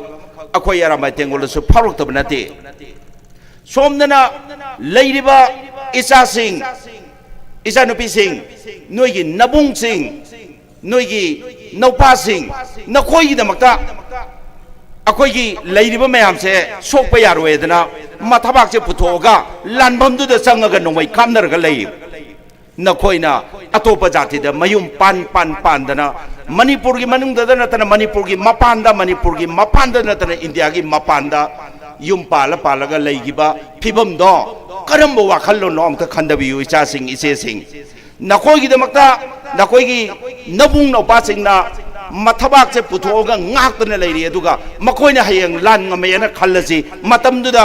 manipur gi leiriba iche sing icha sing duna mapanda loina leigi taragadi kana gi damakta koina lan thengna doino aduna maram oraga ima lengjan me singna sigi matam senga sai wajana hemantana panbiramdo igi pal ngakta bayaroi akoina khotta arei banung oigara thang oigara utup oigara लेरम लेरम कोई पायरगा मैतई की लेरिबा नाट की मांगदरबा कांखुन अकोई ngang होने जगनी फुकन होने जगनी अकोई दे येंगनब सिंगना माइथिनब पिरकपा अकोई मदुगी दमक्ता थवाइना पोंथा पीरजु पीना मदुगी दमक्ता Meitei दमक्ता ngakani अरामाई तेंगो लेरि खोई मैतई दे सोकपा यारोय अदुबु मदुगी वाखलोंदुगा मंगोइना खोइना चंगजलकपा मतमदा लेरिबा इचा सिंगदो इचे सिंगदो इसन सिंगदो मदुना मिटोप मियान चा सिंगदा मयुम पान पान मना चकी तारगदी अकोई की खुनाइदो करी ओइदोइनो मदु अंतंग खंदबियो मदु लेरिबा निंगोन सिंग अदुगा इमा सिंगना मदुगी पोसिगी यामना मुन्ना येंबा मथौ तारे अकोई ममांग ताबिरंगनी खबरदा अतोप जाति नत्रगा अकोई की जाति है लेते अरामबाईदा लानबु तौरबा दोय तारगदी लान तौरिबा मिदो अरानबा मदुना तौरिबा पोतो हाइजबनी मियोय मना नुपी कुमंगा कोइरमगी पोरमखक खबर तारमगनी आई अदुगी मतंगदा मिना खोंगोइना खितंग पंजरमगे ꯂꯩꯁꯥꯕꯤ ꯃꯆꯥ ꯑꯃ ꯃꯥꯒ ꯈꯪꯅꯔꯦ ꯈꯪꯅꯔꯕꯅꯤꯅ ꯃꯕꯥꯅꯤ ꯀꯥꯏ ꯀꯥꯏꯗꯅꯣ ꯀꯣꯏꯕ ꯆꯠꯃꯤꯟꯅꯔꯦ ꯑꯗꯨꯗꯒꯤꯗꯤ ꯑꯌꯥꯕ ꯌꯥꯗꯕ ꯍꯥꯏꯕ ꯂꯩꯔꯛꯇ꯭ꯔꯦ ꯃꯇꯝꯗꯨꯗ ꯅꯨꯄꯤꯗꯨꯅ ꯍꯥꯏꯔꯤꯕ ꯃꯤꯁꯦ ꯈꯪꯉꯛꯄ ꯃꯥꯅ ꯑꯩꯉꯣꯟꯗ ꯀꯔꯤꯅꯣꯝ ꯇꯧꯔꯦ ꯃꯁꯤ ꯑꯩ ꯂꯧꯗꯧ ꯃꯥꯟꯗꯦꯅ ꯈꯪꯉꯛꯄ ꯃꯁꯤꯒꯤ ꯈꯪꯉꯛꯄꯒꯤ ꯃꯤꯀꯨꯞꯁꯤꯗ ꯅꯨꯄꯥꯁꯤꯗꯒꯤ ꯅꯥꯟꯊꯣꯛꯅꯕ ꯍꯣꯠꯅꯔꯛꯄ ꯃꯇꯝꯗ ꯅꯨꯄꯥꯁꯤꯅ ꯃꯉꯣꯟꯗꯒꯤ ꯅꯥꯟꯊꯣꯛꯈꯤꯗ꯭ꯔꯣ ꯈꯪꯗꯅ ꯀꯩꯗꯧꯏ ꯃꯇꯝꯗꯨꯗ ꯀꯥꯞꯈꯤꯕ ꯚꯤꯗꯤꯑꯣ ꯐꯣꯇꯣ ꯃꯗꯨꯒꯤ ꯄꯣꯠꯁꯦ ꯃꯉꯣꯟꯗ ꯕ꯭ꯂꯦꯛꯃꯦꯜ ꯇꯧꯕ ꯍꯧꯔꯛꯑꯦꯕ ꯀꯔꯤ ꯍꯥꯏꯔꯦ ꯅꯨꯄꯤꯁꯤꯅ ꯍꯥꯏꯔꯦ ꯑꯩ ꯅꯪ ꯂꯧꯕꯤꯗꯧ ꯃꯥꯟꯗꯦ ꯑꯩꯕꯨ ꯅꯪꯅ ꯁꯥꯟꯅꯄꯗꯧꯅ ꯁꯥꯟꯅꯔꯒ ꯃꯁꯤꯗ ꯂꯪꯊꯣꯛꯑꯝꯒꯦ ꯇꯧꯔꯤꯁꯦ ꯑꯩ ꯅꯪꯒ ꯃꯈꯥ ꯇꯥꯅ ꯃꯔꯤ ꯂꯩꯅꯕ ꯉꯝꯃꯔꯣꯏ ꯁꯤꯒꯤ ꯋꯥꯐꯝꯁꯦ ꯍꯥꯏꯔꯨꯕꯗꯒꯤꯗꯤ ꯃꯥꯅ ꯀꯔꯤ ꯍꯥꯏꯔꯦ ꯅꯪ ꯈꯨꯟꯅꯥꯏꯁꯤꯗ ꯅꯪꯒꯤ ꯃꯐꯝ ꯂꯩꯍꯜꯂꯣꯏ ꯅꯪꯅ ꯆꯠꯀꯦ ꯍꯥꯏꯇꯥꯔꯒꯗꯤ ꯀꯟꯗꯤꯁꯟ ꯑꯃ ꯅꯪꯕꯨ ꯑꯩꯒꯤ ꯅꯨꯄꯤ ꯑꯣꯏꯅ ꯂꯩꯕ ꯅꯠꯇ꯭ꯔꯒ ꯅꯪꯅ ꯆꯠꯈꯤꯒꯦ ꯍꯥꯏꯔꯒ ꯅꯪ ꯅꯃꯥꯟꯅꯕꯤ ꯑꯃ ꯑꯩꯉꯣꯟꯗ ꯁꯤꯟꯅꯔꯝꯒꯗꯧꯕꯅꯤ ꯁꯤꯅꯤ ꯃꯥꯅ ꯕ꯭ꯂꯦꯛꯃꯦꯜ ꯇꯧꯔꯤꯁꯤ ꯆꯞ ꯃꯥꯟꯅꯕ ꯃꯑꯣꯡꯗ ꯑꯇꯣꯞꯄ ꯃꯥꯅ ꯃꯃꯥꯟꯅꯕꯤꯗꯣ ꯅꯥꯟꯊꯣꯛꯅꯕ ꯍꯣꯠꯅꯕꯗ ꯎꯆꯤꯟ ꯁꯤꯟꯅꯔꯝꯃꯦꯕ ꯑꯗꯨꯗꯒꯤꯗꯤ ꯑꯗꯨꯃꯥꯏꯅ ꯃꯊꯪ 35ನೇ ꯈꯕꯔꯗ ꯌꯥꯎꯈꯤꯕꯅꯤ ꯑꯩꯈꯣꯏꯅ ꯃꯗꯨꯒꯤ ꯄꯣꯠꯇꯣ ꯃꯨꯟꯅ ꯐꯥꯔꯒ ꯍꯪꯕ ꯃꯇꯝꯗ ꯍꯥꯏꯗꯣꯔꯛꯄ ꯄꯣꯠꯅꯤ ꯑꯗꯨꯃꯥꯏꯅ ꯇꯧꯗꯅ ꯃꯤꯑꯣꯏ ꯃꯩꯇꯩ ꯅꯨꯄꯤ 35ꯗꯣ ꯏꯖꯠꯁꯨ ꯃꯥꯡꯉꯦ ꯂꯣꯏꯔꯦ ꯑꯩꯈꯣꯏ ꯆꯠꯅꯕꯤꯒꯗꯨꯗꯤ ꯑꯥꯗ ꯂꯩꯈ꯭ꯔꯦ ꯀꯗꯥꯏꯗꯅꯣ ꯈꯪꯗ꯭ꯔꯦ ꯅꯣꯔꯣꯛꯇ ꯇꯥꯈ꯭ꯔꯦ ꯑꯗꯨꯅ ꯏꯆꯦ ꯏꯆꯥꯁꯤꯡꯅ ꯃꯁꯤꯒꯤ ꯄꯣꯠꯁꯦ ꯃꯨꯟꯅ ꯈꯪꯕ ꯃꯊꯧ ꯇꯥꯏ ꯏꯒꯤ ꯄꯟ ꯉꯥꯛꯄ ꯃꯇꯝꯗ ꯑꯩꯈꯣꯏꯅ ꯏꯒꯤ ꯄꯟꯁꯦ ꯉꯥꯛꯇꯕ ꯇꯥꯔꯒꯗꯤ ꯏꯕꯨꯡ ꯏꯄꯥꯁꯤꯡꯅ ꯀꯔꯤꯒꯤꯗꯃꯛꯇ ꯁꯣꯛꯅꯩꯅꯣ ꯍꯥꯏꯕꯁꯦ ꯃꯗꯨꯒꯤ ꯋꯥꯈꯜꯂꯣꯟꯗꯣ ꯇꯤꯟ ꯌꯣꯠꯊꯔꯒ ꯈꯟꯗꯧꯕ ꯃꯊꯧ ꯇꯥꯏ ꯏꯃꯥꯁꯤꯡꯅ ꯌꯥꯝ ꯆꯦꯛꯁꯤꯟꯅ ꯁꯦꯟꯅꯕꯤꯕ ꯃꯊꯧ ꯇꯥꯏ ꯑꯔꯥꯝꯕꯥꯏꯒꯤ ꯃꯃꯥꯡꯗ ꯑꯩꯅ ꯍꯥꯏꯖꯈꯤꯕꯗꯣ ꯑꯔꯥꯝꯕꯥꯏ ꯇꯦꯡꯒꯣꯜꯁꯤ ꯃꯩꯇꯩꯒꯤ ꯏꯄꯥꯅꯥꯠ ꯏꯄꯨꯅꯥꯒꯤ ꯉꯥꯛꯅꯕꯒꯤꯗꯃꯛꯇ ꯃꯦꯒꯤ ꯇꯥꯡ 15 2022ꯗ ꯂꯤꯡꯈꯠꯆꯈꯤꯕꯅꯤ ꯑꯗꯨꯕꯨ ꯂꯥꯏꯕꯛ ꯊꯤꯕ ꯃꯦꯒꯤ ꯊꯥꯒꯤ ꯇꯥꯡ ꯃꯦ ꯊꯥ ꯇꯥꯡ 3 2023ꯒꯤ ꯑꯗꯨꯝꯕ ꯊꯣꯛꯅꯤꯡꯗꯕ ꯊꯧꯗꯣꯛꯇꯨꯅ ꯃꯔꯝ ꯑꯣꯏꯔꯀꯥꯟꯗꯨꯗ ꯂꯩꯔꯝꯕ ꯅꯨꯡ ꯊꯥꯡ ꯇꯥ ꯄꯥꯏꯔꯣꯏꯗꯕ ꯀꯩ ꯃꯌꯥꯝ ꯑꯃ ꯑꯩꯈꯣꯏ ꯄꯥꯏꯔꯀꯥꯟꯗꯨꯗ ꯂꯥꯟ ꯁꯣꯛꯅꯔꯒ ꯉꯁꯤ ꯑꯩꯈꯣꯏ ꯍꯧꯖꯤꯛꯐꯥꯎ ꯂꯩꯔꯤꯁꯤꯅꯤ ꯑꯩꯈꯣꯏ ꯂꯥꯟꯁꯦ ꯂꯣꯏꯈ꯭ꯔꯀꯥꯟꯗꯨꯗ ꯂꯥꯏꯅꯤꯡ ꯂꯥꯏꯁꯣꯟꯒꯤ ꯏꯄꯥꯅꯥꯠ ꯏꯄꯨꯅꯥꯠꯀꯤ ꯂꯩꯔꯤꯕ ꯄꯣꯠꯇꯨꯗ ꯑꯩꯈꯣꯏ ꯃꯈꯥ ꯆꯠꯊꯖꯒꯅꯤ ꯑꯔꯥꯝꯕꯥꯏ ꯇꯦꯡꯒꯣꯜꯒꯤ ꯑꯣꯏꯅ ꯃꯆꯨ ꯑꯩꯈꯣꯏ ꯑꯃꯨꯕꯅꯤ ꯑꯩꯈꯣꯏꯅ ꯀꯅꯥꯒꯨꯝꯕ ꯑꯁꯪꯕ ꯑꯉꯧꯕ ꯑꯗꯨꯗ ꯍꯥꯏꯕ ꯂꯩꯇꯦ ꯑꯩꯈꯣꯏꯗ ꯄꯣꯂꯤꯇꯤꯛꯁꯇꯁꯨ ꯑꯩꯈꯣꯏ ꯑꯗꯨꯗ ꯂꯩ ꯑꯗꯥꯗ ꯂꯩ ꯍꯥꯏꯕ ꯂꯩꯇꯦ ꯄꯨꯝꯅꯃꯛ ꯃꯥꯟꯅꯅ ꯑꯩꯈꯣꯏ ꯌꯦꯡꯉꯒ ꯆꯠꯆꯩ ꯀꯅꯥꯒꯨꯝꯕ ꯈꯔꯒꯤ ꯋꯥꯈꯜꯂꯣꯟꯗ ꯋꯥꯏꯈꯨꯒꯤ ꯀꯜꯆꯔꯗꯨꯅ ꯃꯔꯝ ꯑꯣꯏꯔꯀꯥꯟꯗꯨꯗ ꯔꯦꯗꯤꯀꯦꯜ ꯑꯔꯥꯝꯕꯥꯏ ꯀꯥꯏꯅ ꯍꯥꯏꯕꯤꯗꯅ ꯑꯩꯈꯣꯏꯕꯨ ꯆꯤꯡꯗꯅꯕ ꯍꯣꯠꯅꯕꯤꯗꯕꯁꯨ ꯅꯠꯇꯦ ꯑꯗꯨꯅ ꯑꯔꯥꯝꯕꯥꯏ ꯇꯦꯡꯒꯣꯜ ꯑꯁꯨꯃꯥꯏꯅ ꯃꯩꯇꯩꯒꯤ ꯂꯥꯏꯅꯤꯡ ꯂꯥꯏꯁꯣꯟꯒꯤ ꯃꯇꯥꯡꯗ ꯁꯣꯊꯈ꯭ꯔꯕ ꯑꯩꯈꯣꯏꯒꯤ ꯈꯨꯟꯅꯥꯏꯁꯤꯒꯤ ꯆꯠꯅ ꯀꯥꯡꯂꯣꯟ ꯃꯌꯥꯝ ꯑꯃ ꯀꯟꯅꯕ ꯀꯥꯏꯊꯔꯒꯕ ꯃꯌꯥꯝꯗꯨꯕꯨ ꯐꯖꯅ ꯁꯦꯝꯒꯠꯅꯕ ꯑꯗꯨꯒꯤ ꯔꯤꯚꯥꯏꯚ ꯇꯧꯅꯕꯒꯤꯗꯃꯛꯇ ꯍꯣꯠꯅꯖꯔꯒ ꯂꯥꯛꯄ ꯑꯔꯥꯝꯕꯥꯏ ꯇꯦꯡꯒꯣꯜꯅꯤ ꯑꯗꯨꯅ ꯃꯔꯝ ꯑꯣꯏꯔꯒ ꯑꯩꯈꯣꯏꯒꯤ ꯑꯣꯏꯕ ꯇꯨꯡꯒꯤ ꯑꯩꯈꯣꯏꯒꯤ ꯂꯦꯞꯆꯔꯤꯕ ꯃꯑꯣꯡꯁꯦ ꯉꯁꯥꯏꯒꯤ ꯎꯖꯥꯎꯗꯣ ꯍꯦꯟꯅ ꯃꯔꯥ ꯐꯖꯅ ꯇꯥꯍꯟꯕ ꯃꯁꯩꯗ ꯏꯃꯥꯁꯤꯡ ꯏꯆꯦꯁꯤꯡ ꯏꯅꯥꯎꯁꯤꯡ ꯁꯥꯇ꯭ꯔ ꯁꯥꯇ꯭ꯔꯤ ꯈ꯭ꯋꯥꯏ ꯄꯨꯝꯅꯃꯛꯅ ꯏꯁꯤꯡ ꯆꯥꯏꯕꯤꯗꯅ ꯃꯗꯨꯒꯤ ꯎꯄꯥꯟꯁꯤꯕꯨ ꯃꯔꯥ ꯁꯟꯇꯣꯛꯍꯜꯂꯒ ꯃꯁꯥ ꯌꯥꯝꯅ ꯍꯦꯟꯅ ꯁꯟꯇꯣꯛꯍꯟꯕꯤꯔꯒ ꯃꯗꯨꯒꯤ ꯃꯔꯨꯝꯗ ꯃꯩꯇꯩ ꯀꯟꯅꯕꯒꯤꯗꯃꯛꯇ ꯄꯨꯟꯖꯔꯤꯕ ꯉꯁꯥꯏꯒꯤ ꯄꯨ ꯋꯥꯔꯤꯗ ꯊꯣꯛꯈꯤꯗ꯭ꯔꯤꯕ ꯊꯣꯛꯁꯨ ꯊꯣꯛꯑꯔꯣꯏꯗꯕ ꯑꯗꯨꯝꯕ ꯃꯩꯇꯩꯒꯤ ꯑꯄꯨꯟꯕ ꯑꯔꯥꯝꯕꯥꯏ ꯇꯦꯡꯒꯣꯜꯒꯤ ꯄꯥꯡꯒꯟꯁꯦ ꯅꯣꯞꯍꯟꯗꯅꯕ ꯍꯣꯠꯅꯕꯤꯕ ꯑꯗꯨꯒꯤ ꯑꯄꯨꯟꯕꯒꯤ ꯄꯥꯡꯒꯟꯗꯨꯅ ꯑꯩꯈꯣꯏꯅ ꯂꯥꯛꯏꯕ ꯌꯦꯛꯅꯕ ꯄꯨꯝꯅꯃꯛꯁꯦ ꯃꯥꯏꯊꯤꯕ ꯄꯤꯕ ꯉꯝꯅꯕ ꯇꯥꯁꯟꯕ ꯈꯣꯝꯖꯟꯕ ꯑꯄꯨꯟꯕ ꯑꯗꯨꯒꯤ ꯎꯖꯥꯎꯗꯨꯒꯤ ꯃꯈꯥꯗ ꯑꯩꯈꯣꯏ ꯄꯨꯟꯕ ꯑꯩꯅ ꯄꯟꯕꯗ ꯌꯥꯝꯅ ꯌꯥꯔꯣꯏꯗꯕ ꯑꯗꯨꯒꯤ ꯎꯄꯥꯟꯗꯨꯒꯤ ꯃꯈꯥꯗ ꯀꯅꯥ ꯑꯩꯈꯣꯏ ꯎꯄꯥꯟꯗꯨꯒꯤ ꯃꯔꯨꯝ ꯂꯧꯔꯤꯒꯦ ꯑꯗꯨꯒ ꯊꯕꯛ ꯇꯧꯔꯤꯒꯦ ꯃꯌꯥꯝꯅꯦꯅ ꯈꯪꯕꯤꯔꯣ ꯃꯩꯇꯩ ꯀꯟꯅꯕꯒꯤꯗꯃꯛꯇ ꯑꯩꯈꯣꯏ ꯆꯪꯁꯤꯜꯂꯤꯕ ꯄꯨꯝꯅꯃꯛꯁꯦ ꯑꯩꯈꯣꯏ ꯑꯔꯥꯝꯕꯥꯏ ꯇꯦꯡꯒꯣꯜꯅ ꯁꯦꯂꯨꯠ ꯇꯧꯖꯩ ꯂꯣꯏꯅꯅ ꯃꯈꯥ ꯇꯥꯅꯁꯨ ꯃꯩꯇꯩꯒꯤ ꯈꯨꯟꯅꯥꯏꯁꯤꯗ ꯌꯦꯛꯅꯕ ꯑꯣꯏꯅ ꯂꯩꯔꯤꯕ ꯃꯥꯏꯊꯤꯕ ꯄꯤꯅꯕ ꯍꯣꯠꯅꯔꯛꯏꯕ ꯑꯣꯏꯁꯨ ꯑꯣꯏꯔꯣꯏꯗꯕ ꯑꯔꯥꯝꯕꯥꯏ ꯇꯦꯡꯒꯣꯜꯅ ꯊꯋꯥꯏꯅ ꯄꯣꯟꯊꯥ ꯄꯤꯔꯁꯨ ꯃꯈꯥ ꯇꯥꯅ ꯃꯩꯇꯩꯒꯤꯗꯃꯛꯇ ꯂꯦꯞꯄꯒ ꯂꯩꯒꯅꯤ ꯑꯗꯨꯒ ꯏꯃꯥꯁꯤꯡꯅ ꯏꯆꯟ ꯆꯪꯅ ꯏꯒꯤ ꯄꯟ ꯁꯣꯏꯗꯅꯃꯛꯇꯤ ꯉꯥꯛꯄꯤꯒꯗꯧꯕꯅꯤ ꯁꯥꯇ꯭ꯔ ꯁꯥꯇ꯭ꯔꯤ ꯄꯨꯝꯅꯃꯛꯅ ꯑꯔꯥꯝꯕꯥꯏ ꯇꯦꯡꯒꯣꯜꯅ ꯆꯪꯁꯤꯜꯂꯤꯕ ꯑꯄꯨꯟꯕ ꯈꯨꯟꯅꯥꯏ ꯑꯃ ꯁꯦꯝꯒꯠꯅꯕ ꯍꯣꯠꯅꯔꯤꯕꯁꯤꯗꯩꯗ ꯑꯩꯈꯣꯏ ꯁꯣꯏꯗꯅꯃꯛꯀꯤ ꯃꯃꯥꯡ ꯊꯥꯅ ꯌꯥꯎꯕꯤꯔꯛꯀꯅꯤꯅ ꯑꯔꯥꯝꯕꯥꯏ ꯇꯦꯡꯒꯣꯜꯅ ꯑꯁꯥ ꯇꯧꯖꯩ ꯃꯩꯇꯩꯒꯤ ꯑꯣꯏꯅꯗꯤ ꯋꯥꯏꯈꯨꯒꯤ ꯀꯜꯆꯔꯁꯦ ꯊꯥꯗꯣꯛꯑꯁꯤ ꯃꯔꯝꯗꯤ ꯃꯁꯤꯒꯤꯁꯤꯅ ꯃꯔꯝ ꯑꯣꯏꯔꯀꯥꯟꯗꯨꯗ ꯅꯤꯡꯊꯧ ꯍꯥꯛꯇꯛꯇꯒꯤ ꯃꯆꯤꯟ ꯃꯅꯥꯎꯒꯤ ꯑꯣꯏꯕ ꯃꯥꯟꯅꯗꯕ ꯋꯥꯈꯜꯂꯣꯟ ꯑꯩꯒꯤ ꯑꯣꯏꯕ ꯋꯥꯈꯜꯂꯣꯟꯗꯨꯅ ꯃꯃꯥꯡ ꯊꯥꯔꯒ ꯆꯪꯕꯅ ꯃꯔꯝ ꯑꯣꯏꯔꯒ मियोई खुजोक मयाम अमना खोइबु माइथीब पीरगा अदुगी तांका कयादा खोइना हिस्ट्री दे उग्रबनी अदुम मयाम दो माइथीब पीनबो होनरकपददी मैथैगी अमत ओइबा अदुम्ब पांगल अमा सेंगनबा अदुम्ब उपाल अचौब अमा ओइनबो होनबदा अरामाय तेंगोल चंगजनजरिबसिदैदा ख्वाइ पुनमंगना मतेंग पांगबियु अदुगो लोइनना ngasiगी ई पल ngaknabagi अखोइना नोमो पानबना चंगचलिसे सिगी मतंगदा खितंग पंजरगा लोइसनजगे मैथैगी ओइनदी पुन्नबगी जगह से अखोई लेतबनी ngасai ओजा हेमंतना याम फजना हाइबिरमे नोमाइजिंग नुमिता कना पुल्ली इराई नुमिता कना पुल्ली मैथैगी दि कायदे पुल्ली मैथैगी ओइना पुनगेना लाइ हराउबगी सही मिगी मनुंगदा मुक्तंग लाकपसे मसिदे हे पुल्लोरबा लैकाइदुबो दुम खनरनी लाइ हे हराउरोरबा माना अदु तौग्रे माना अदा तौरे हाइबगी पोसिदैदा हाइरिबा मैथैगी पुल्लम लैकाइदो अदुबो हेक अखोई अनि थोकनी अहुम थोकनेबा अदुना मैथैगी कदाइदे पुल्नबा यागेना येंगपो मतमदा अखोइगी अमता ngaibase नोमो पानबा नुमिसिदा ओयेबा मरमदी मसी नुमिसिदा गवर्नमेंटनसु लाइबक पदना अखोइगी दुकान करिक्राम म्युनिसिपालिटी की मखादा लेबसे लोन गदौनी हाइबगी ऑर्डर थोकतना अदुगी मसु लैखरे अदुगा मैथै खुनाइगी ओइनसु लेरम्बा मतमदा अखोइगी सनामही लाइनिंग चचरिबसिंगसे मसिगी नुमिसिदा अखोइ लाइनिंग लाइसन तौबगी नुमित ओयेबा अदुना मरमोरगा उमंगलाई मयाम अमसु नुमिसिदा अखोइ थोंग हांगदना अखोइना थौनिजबगी अदुम्बा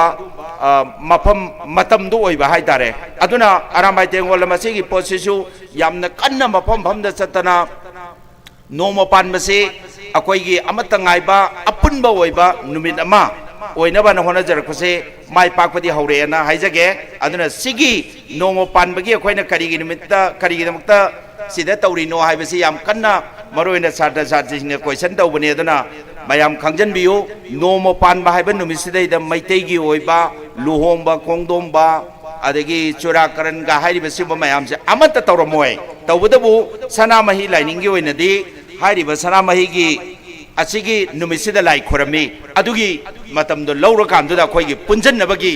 अदुम्बा अमत ngaइरबो पोसे ngasiगी निमित्त ओइ हाइबा वाखलोंजे अरामाय तेंगोन लौजर कांदुदा सिउम्बा मफम फमदा चतना हारिबा नोम पानबसिदा अखोइगी थबक तौदासे पांथोकचबनी अदुन लोइसनजरकपदा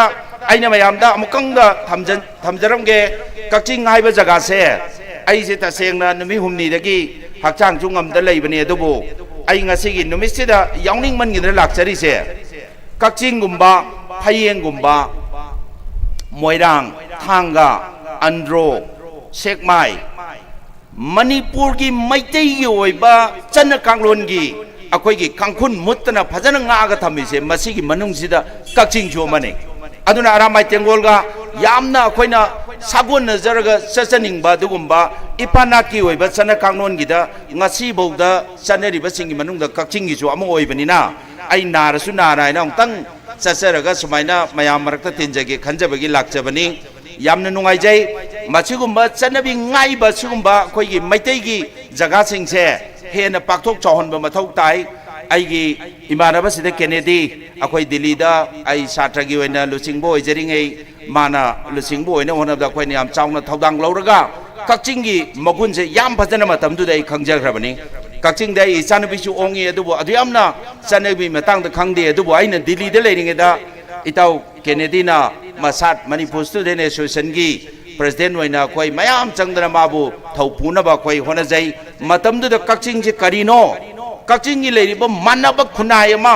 अपुनबगी अखोइगी सी ओइगदबनी सी तौगदबनी हाइबगी चन्न कांगलोनना ममांग थारगा चटपगी कक्चिंगी चनबीदो आई मुन्न खंजगिद मरम ओरगा ngasi 26 की ओइना अखोइगी अरामाय तेंगोगी लेरिबा सिगी फंक्शन सिदा आइसु मतेंग अमुक्तंग सुमाइना यावजबगी खुदोंग चाबदो मसी लौजहोगेना चेंजरकपनी आइना यामना थमोइदा नुंगाइजबा जगासिंग आई पंजग्रिसिदा अरामाय तेंगोल ओइना आइना यावजरकपदगी इपानार इपुनाट की लेरिबा मांग्रबा कांखुनसे मसिबु कन्नबो हनबदा संजलकपा सिंगी मनुंगदा हारिबा जगासिंगसिना खोइ तमजनिंगाइ ओइबा हाइतारे इचासिंग हौरैबा इशूसिंग मखोइगी ओइबा पोतुदा कक्चिंगदा चनरिबा पोतो सेंगमाइदा चनरिबा मोहम मतौदो अंड्रोदा अतै अतै अखोइगी लेरिबा इपानाइदा पुनाटकी ngaइबा जगासिंगसे तौरिबदो हाइदना तमजनिंगाइ ओइबा दुमा जगादो कक्चिंगजु अमो ओइबनिना लेबिरिबा सात्र सात्र सिंग मरु ओइना हौरैबा सिंगना अकोई नाट की चनबी सिंसे मसीना ममांग थाना चंगजनबदा अचौब थौदांग याबियु हाइदना अरामबाई तेंगोल की बाइगेदगी अपील तौजगे अदुगा लोइनना Arambai Tenggol ngasibo changchalai sidaida ima singi अकोई मफम फमदगी सुमाइना हेक लाकपा यावी सिमना लोइसनजरगे इसे लोइगी लोइरे मतम सियामना लौजरे अतै वंगांग लोइसु लैरि अदुबु सिमतंगदि हाइजरमगे अकोई अरामबाई तेंगोलगी ओइना लैरिबा सना कांगलोन सिदा लांदुना मरम ओइरगा लोइनमक्से अरामबाई तेंगोल यावबा याखिबा अदुना मरम ओइरगा इंगा सागी खोंनांग पांबी सिगी मखोंगसि यामना पिकना लेहौबा मसा मरेंगसिना यामना चावना फंदोकिमना मरम ओइरकांदुरा कायुम कांदे हेक मसा अमा तेक्तना तारक्तना इमा खोइदा ननबा तेक्पा सोकपा यावबा जाने अदुना अकोइबु मैरा पाइबिनि हाइबिरे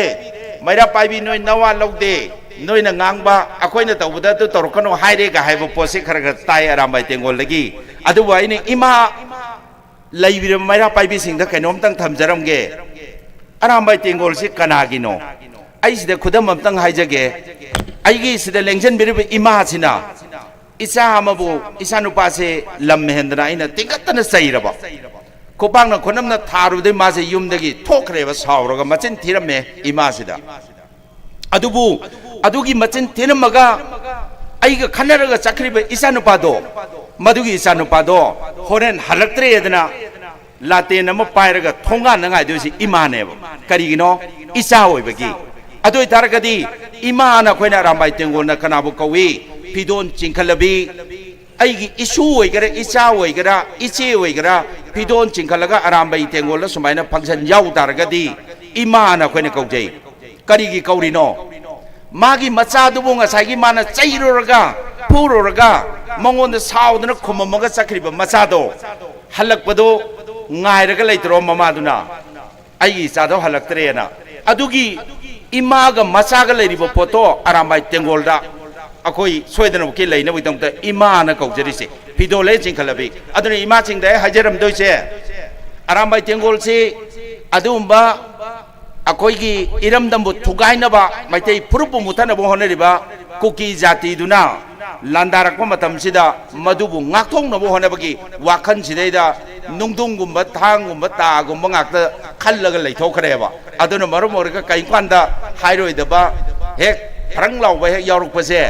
इमा सिंगना ngसाइगी मचादा लेबगी वाखलोंदुदैदा ngakpiraga आइगी इचाना हाइबबु हाइदना मदुगी मंगोन पिबिबा याबा आइगी इचाना हाइबदा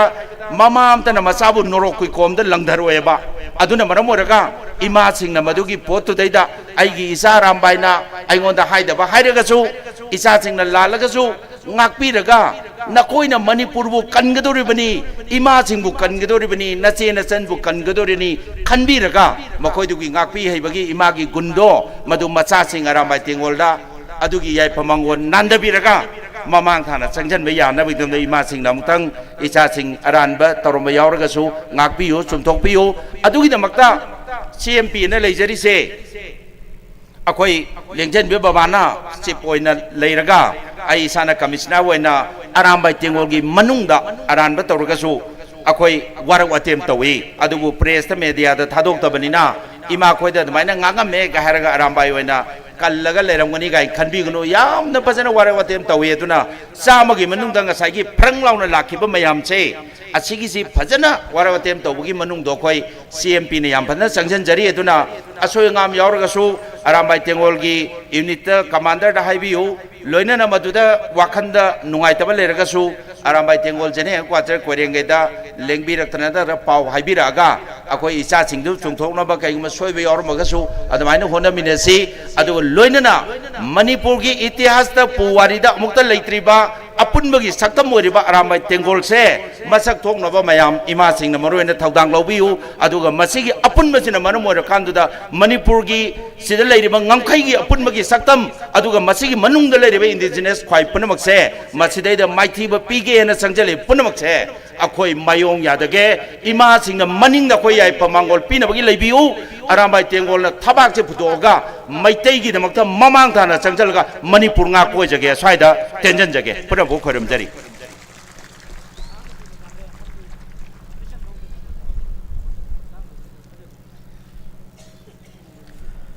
तागसरी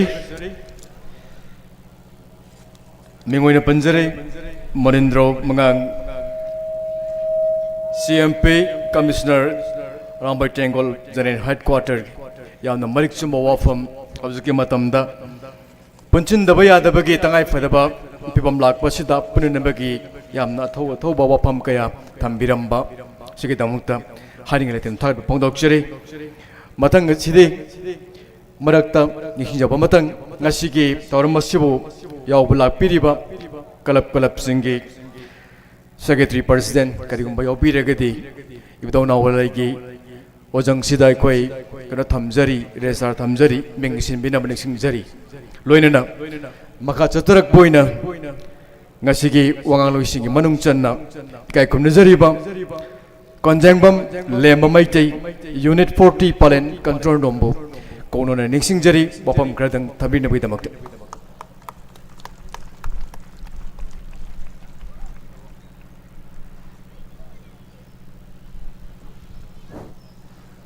Mamaktada Lamdam Sibu Konbiriba Ibudo Ivendo Punamoku Itanunda Sena Kosinjaraga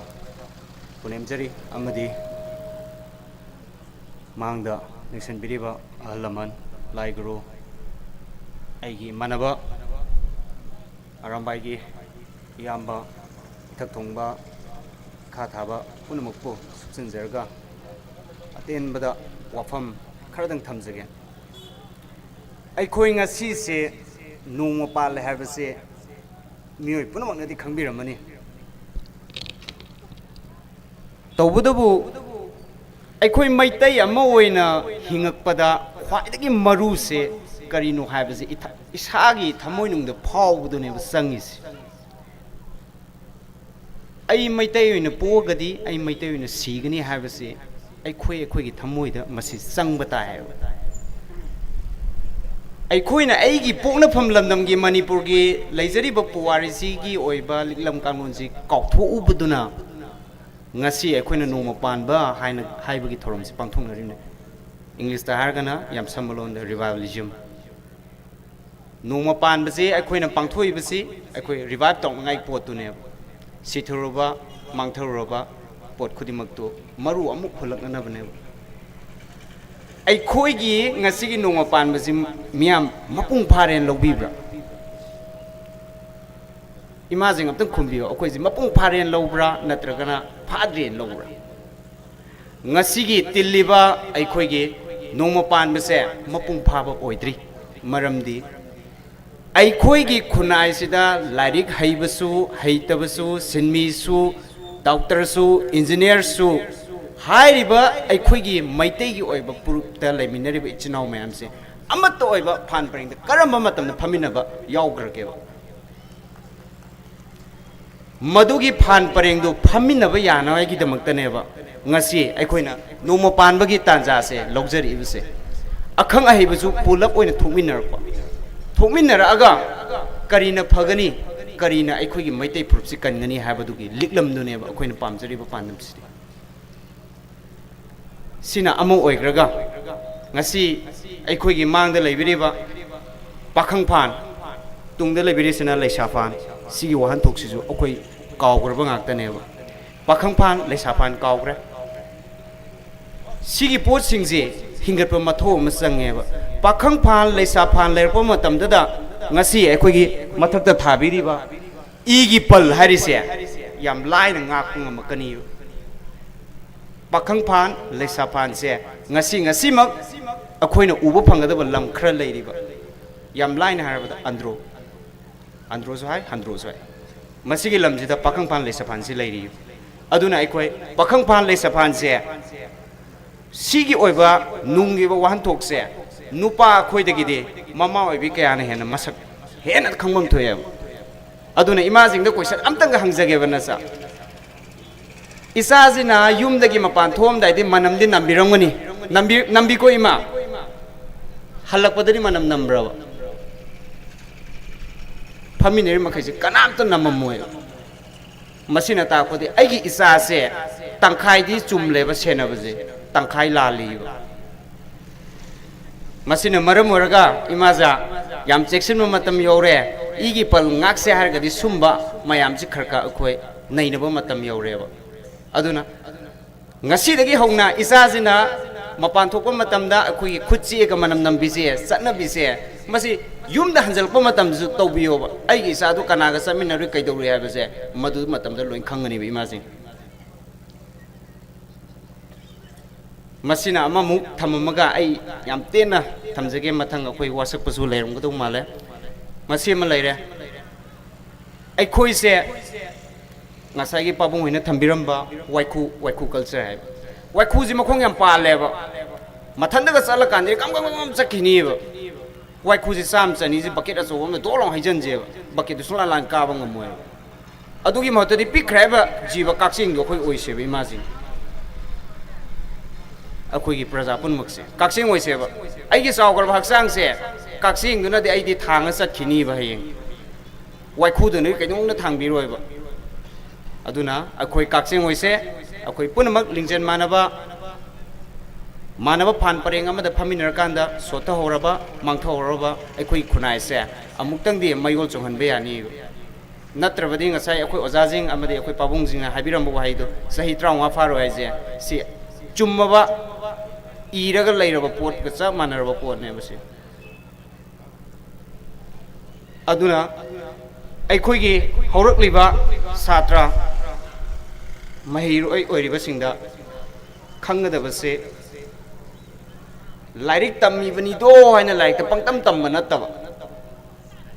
lairik tammi ne laik pangtam da tam madi kaim kana roi ai khoi gi oiba ai ji karai da khori nau pham oi haiba se ai na haziki ima baba da hangbam matam oireba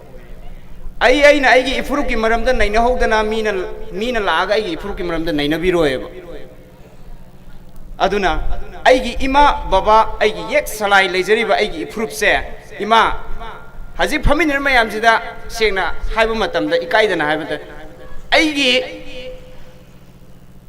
generation manga dang haibiyo haiba matamda kanam ngamaroi generation manga ka haibiyo haiba matamda kanam ngamoi aibu pokpa ipa dagi ipu dagi ibudau idau jingjigi maming haibiyo haiba matamda kanam ta haiba ngamaroi adoi tardi ai khoi ji karai de soirage soiri je ai khoi natte ba hajik se oigade je ai gi family je hana semdok pam sange ba semdok pa sangi se masi ima ipa gi mathodang ne ba ima ipa ni isa jing phajana sena biraga ngasai gi igi pal dune yam maru oridi ai khoi na thamjaningi se aduna igi pal je karak tan ngai ji ima ipa na hana semdana microphone da panglaw law ga yaroi Hazik family ba khoi gi lesa phanda leibiri ba ichal sing da chiang khai ba kyam hai ba yaw roge ba hazik se chiang khai ba ji bo hairam maroi ba ji akhoi gi maitai gi chanabi da sanabon pu bi ji siju tangkhai ma hairam maroi ba sor ising sumai thada bi du lujaring ei da ising sok bu jo hairam maroi chiang khai bu jo hairam maroi masigi matang se la kan da ne ba ai khoi je yamna maru ore hariba thogalon mapan je ai khoi ngasi miron je na kaupthokre ba ai khoi pundi hari ji maram ji jo kari gino har kan da apamba kalakpa mihoba oijaba aigi asauba shumba mayam sina ne ba ai khoi pundi hari se maduda ai khoi gi haiba wakhalon ji lakan matam da ai khoi se manaba phan pareng amada phaminar khini haiba ji thajaba thammaga ngasi gi di ai matang aswai da te tak noi wafun ji thamjagi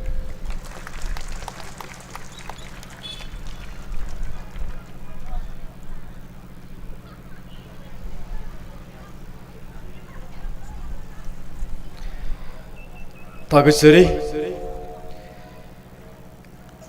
Unit 40 Parel Control Room gi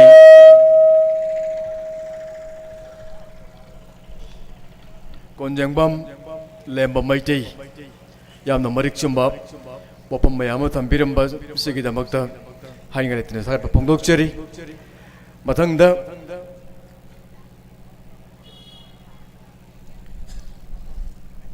Babat Kwengamba Kuman Chief Advisor Arambai Tengol Kono na Koksinjari Wapam Kradang Thambiram Nishingjari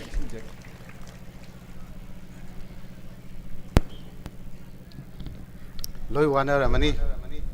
sajing sujing adigung asi mangda lengjin beiba maira paibi masing ngasigi asingba yamna maruiba igi pangi matangda wahi manga tara phongdokpagi khudongchaba pibiba igi laibu yam phabane aikhoi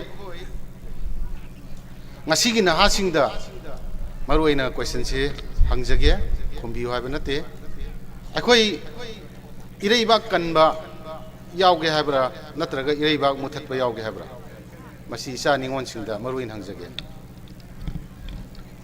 adomna ireiba kange hargadi igi pan ngakpi bataba adomna ireiba muthatke hargani igi pan ngakpi da bataba ngasi arambai nuksi jaraba fiji mani kayana kuta kuzuklai pairaga ngasi maitai leba kannabagi lan thengnariba sida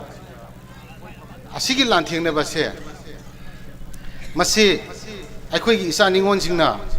igi pan ngaktragadi madugi wahan thok lai roi aikhoi nongma panbada ngasi pulli base thengna sin thengna yamna maru bai tare akhoi maitai na hujik ayama matam da khan base akhoi nongmagi hen tu mau akhoi gi ngasi suraga ngasi sa base si kata khalle akhoi na ngasi malemda mutkraba mutpa horaba jati kaya gi mikap mirau khona akhoi gi nongdon thakchida nel leba isam samna anakpada Tripura dagi Tripuri Kokozar dagi Kok Boro Singh Karbi Long dagi Karbi Singh Kashar dagi Kashari Singh Malem gi oina Native America khoi Red Indian Singh makhoi kari dagi no ba makhoi na ngasi mulli se sigi ahuba maram di kai no da akhoi punda bagi ne ba akhoi na phanam ST phangdana schedule type schedule caste phangdana akhoi na ireiba kangeni haibase akhoi pundradi oi thoeba hairiba Tripura dagi Tripuri Singh Kokozar dagi Boro Singh Karbi Long dagi Karbi Singh ST ngaktaneba kaigino hai tari makhoi pundeba moi hapta amada natragana nongmagi oina natra tha amada amu pundeba magi hingnaba honagiba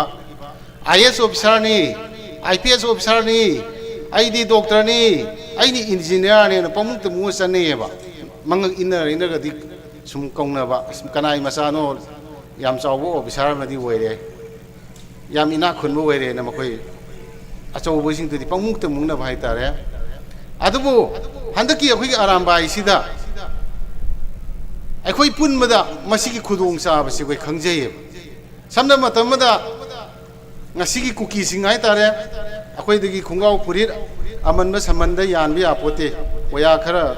asi akhoi laujage haini e manmali hada yani haini madu pholaga infan karim neba adu ngasi di cookie gi akhoi ngasi yekna bani hairi ba cookie singse adu matik sakhot khareba kaigino da makhoi punjallabani na makhoi gi community gi oiba sakhot khongthang amadi makhoi gi tungi future gi maramda makhoi khanai na neba 5-year plan sahi manga gi plan makhan gi plan putheba laikai mada kana gumba ma larik laisu hairakpada icha misa yonglei melei naidana semeba adamaina semba IPS IS singdo moina ne makhoi gi jati gi furup gi mi ama ubada awaba mu ubada chongdana mating pangning bai se masa tamneba akhoi maitai gi di ai isa phatabado number 4 sabado adu duna hero ne na khalleba mi gi macha khunai gi macha afabam yaukada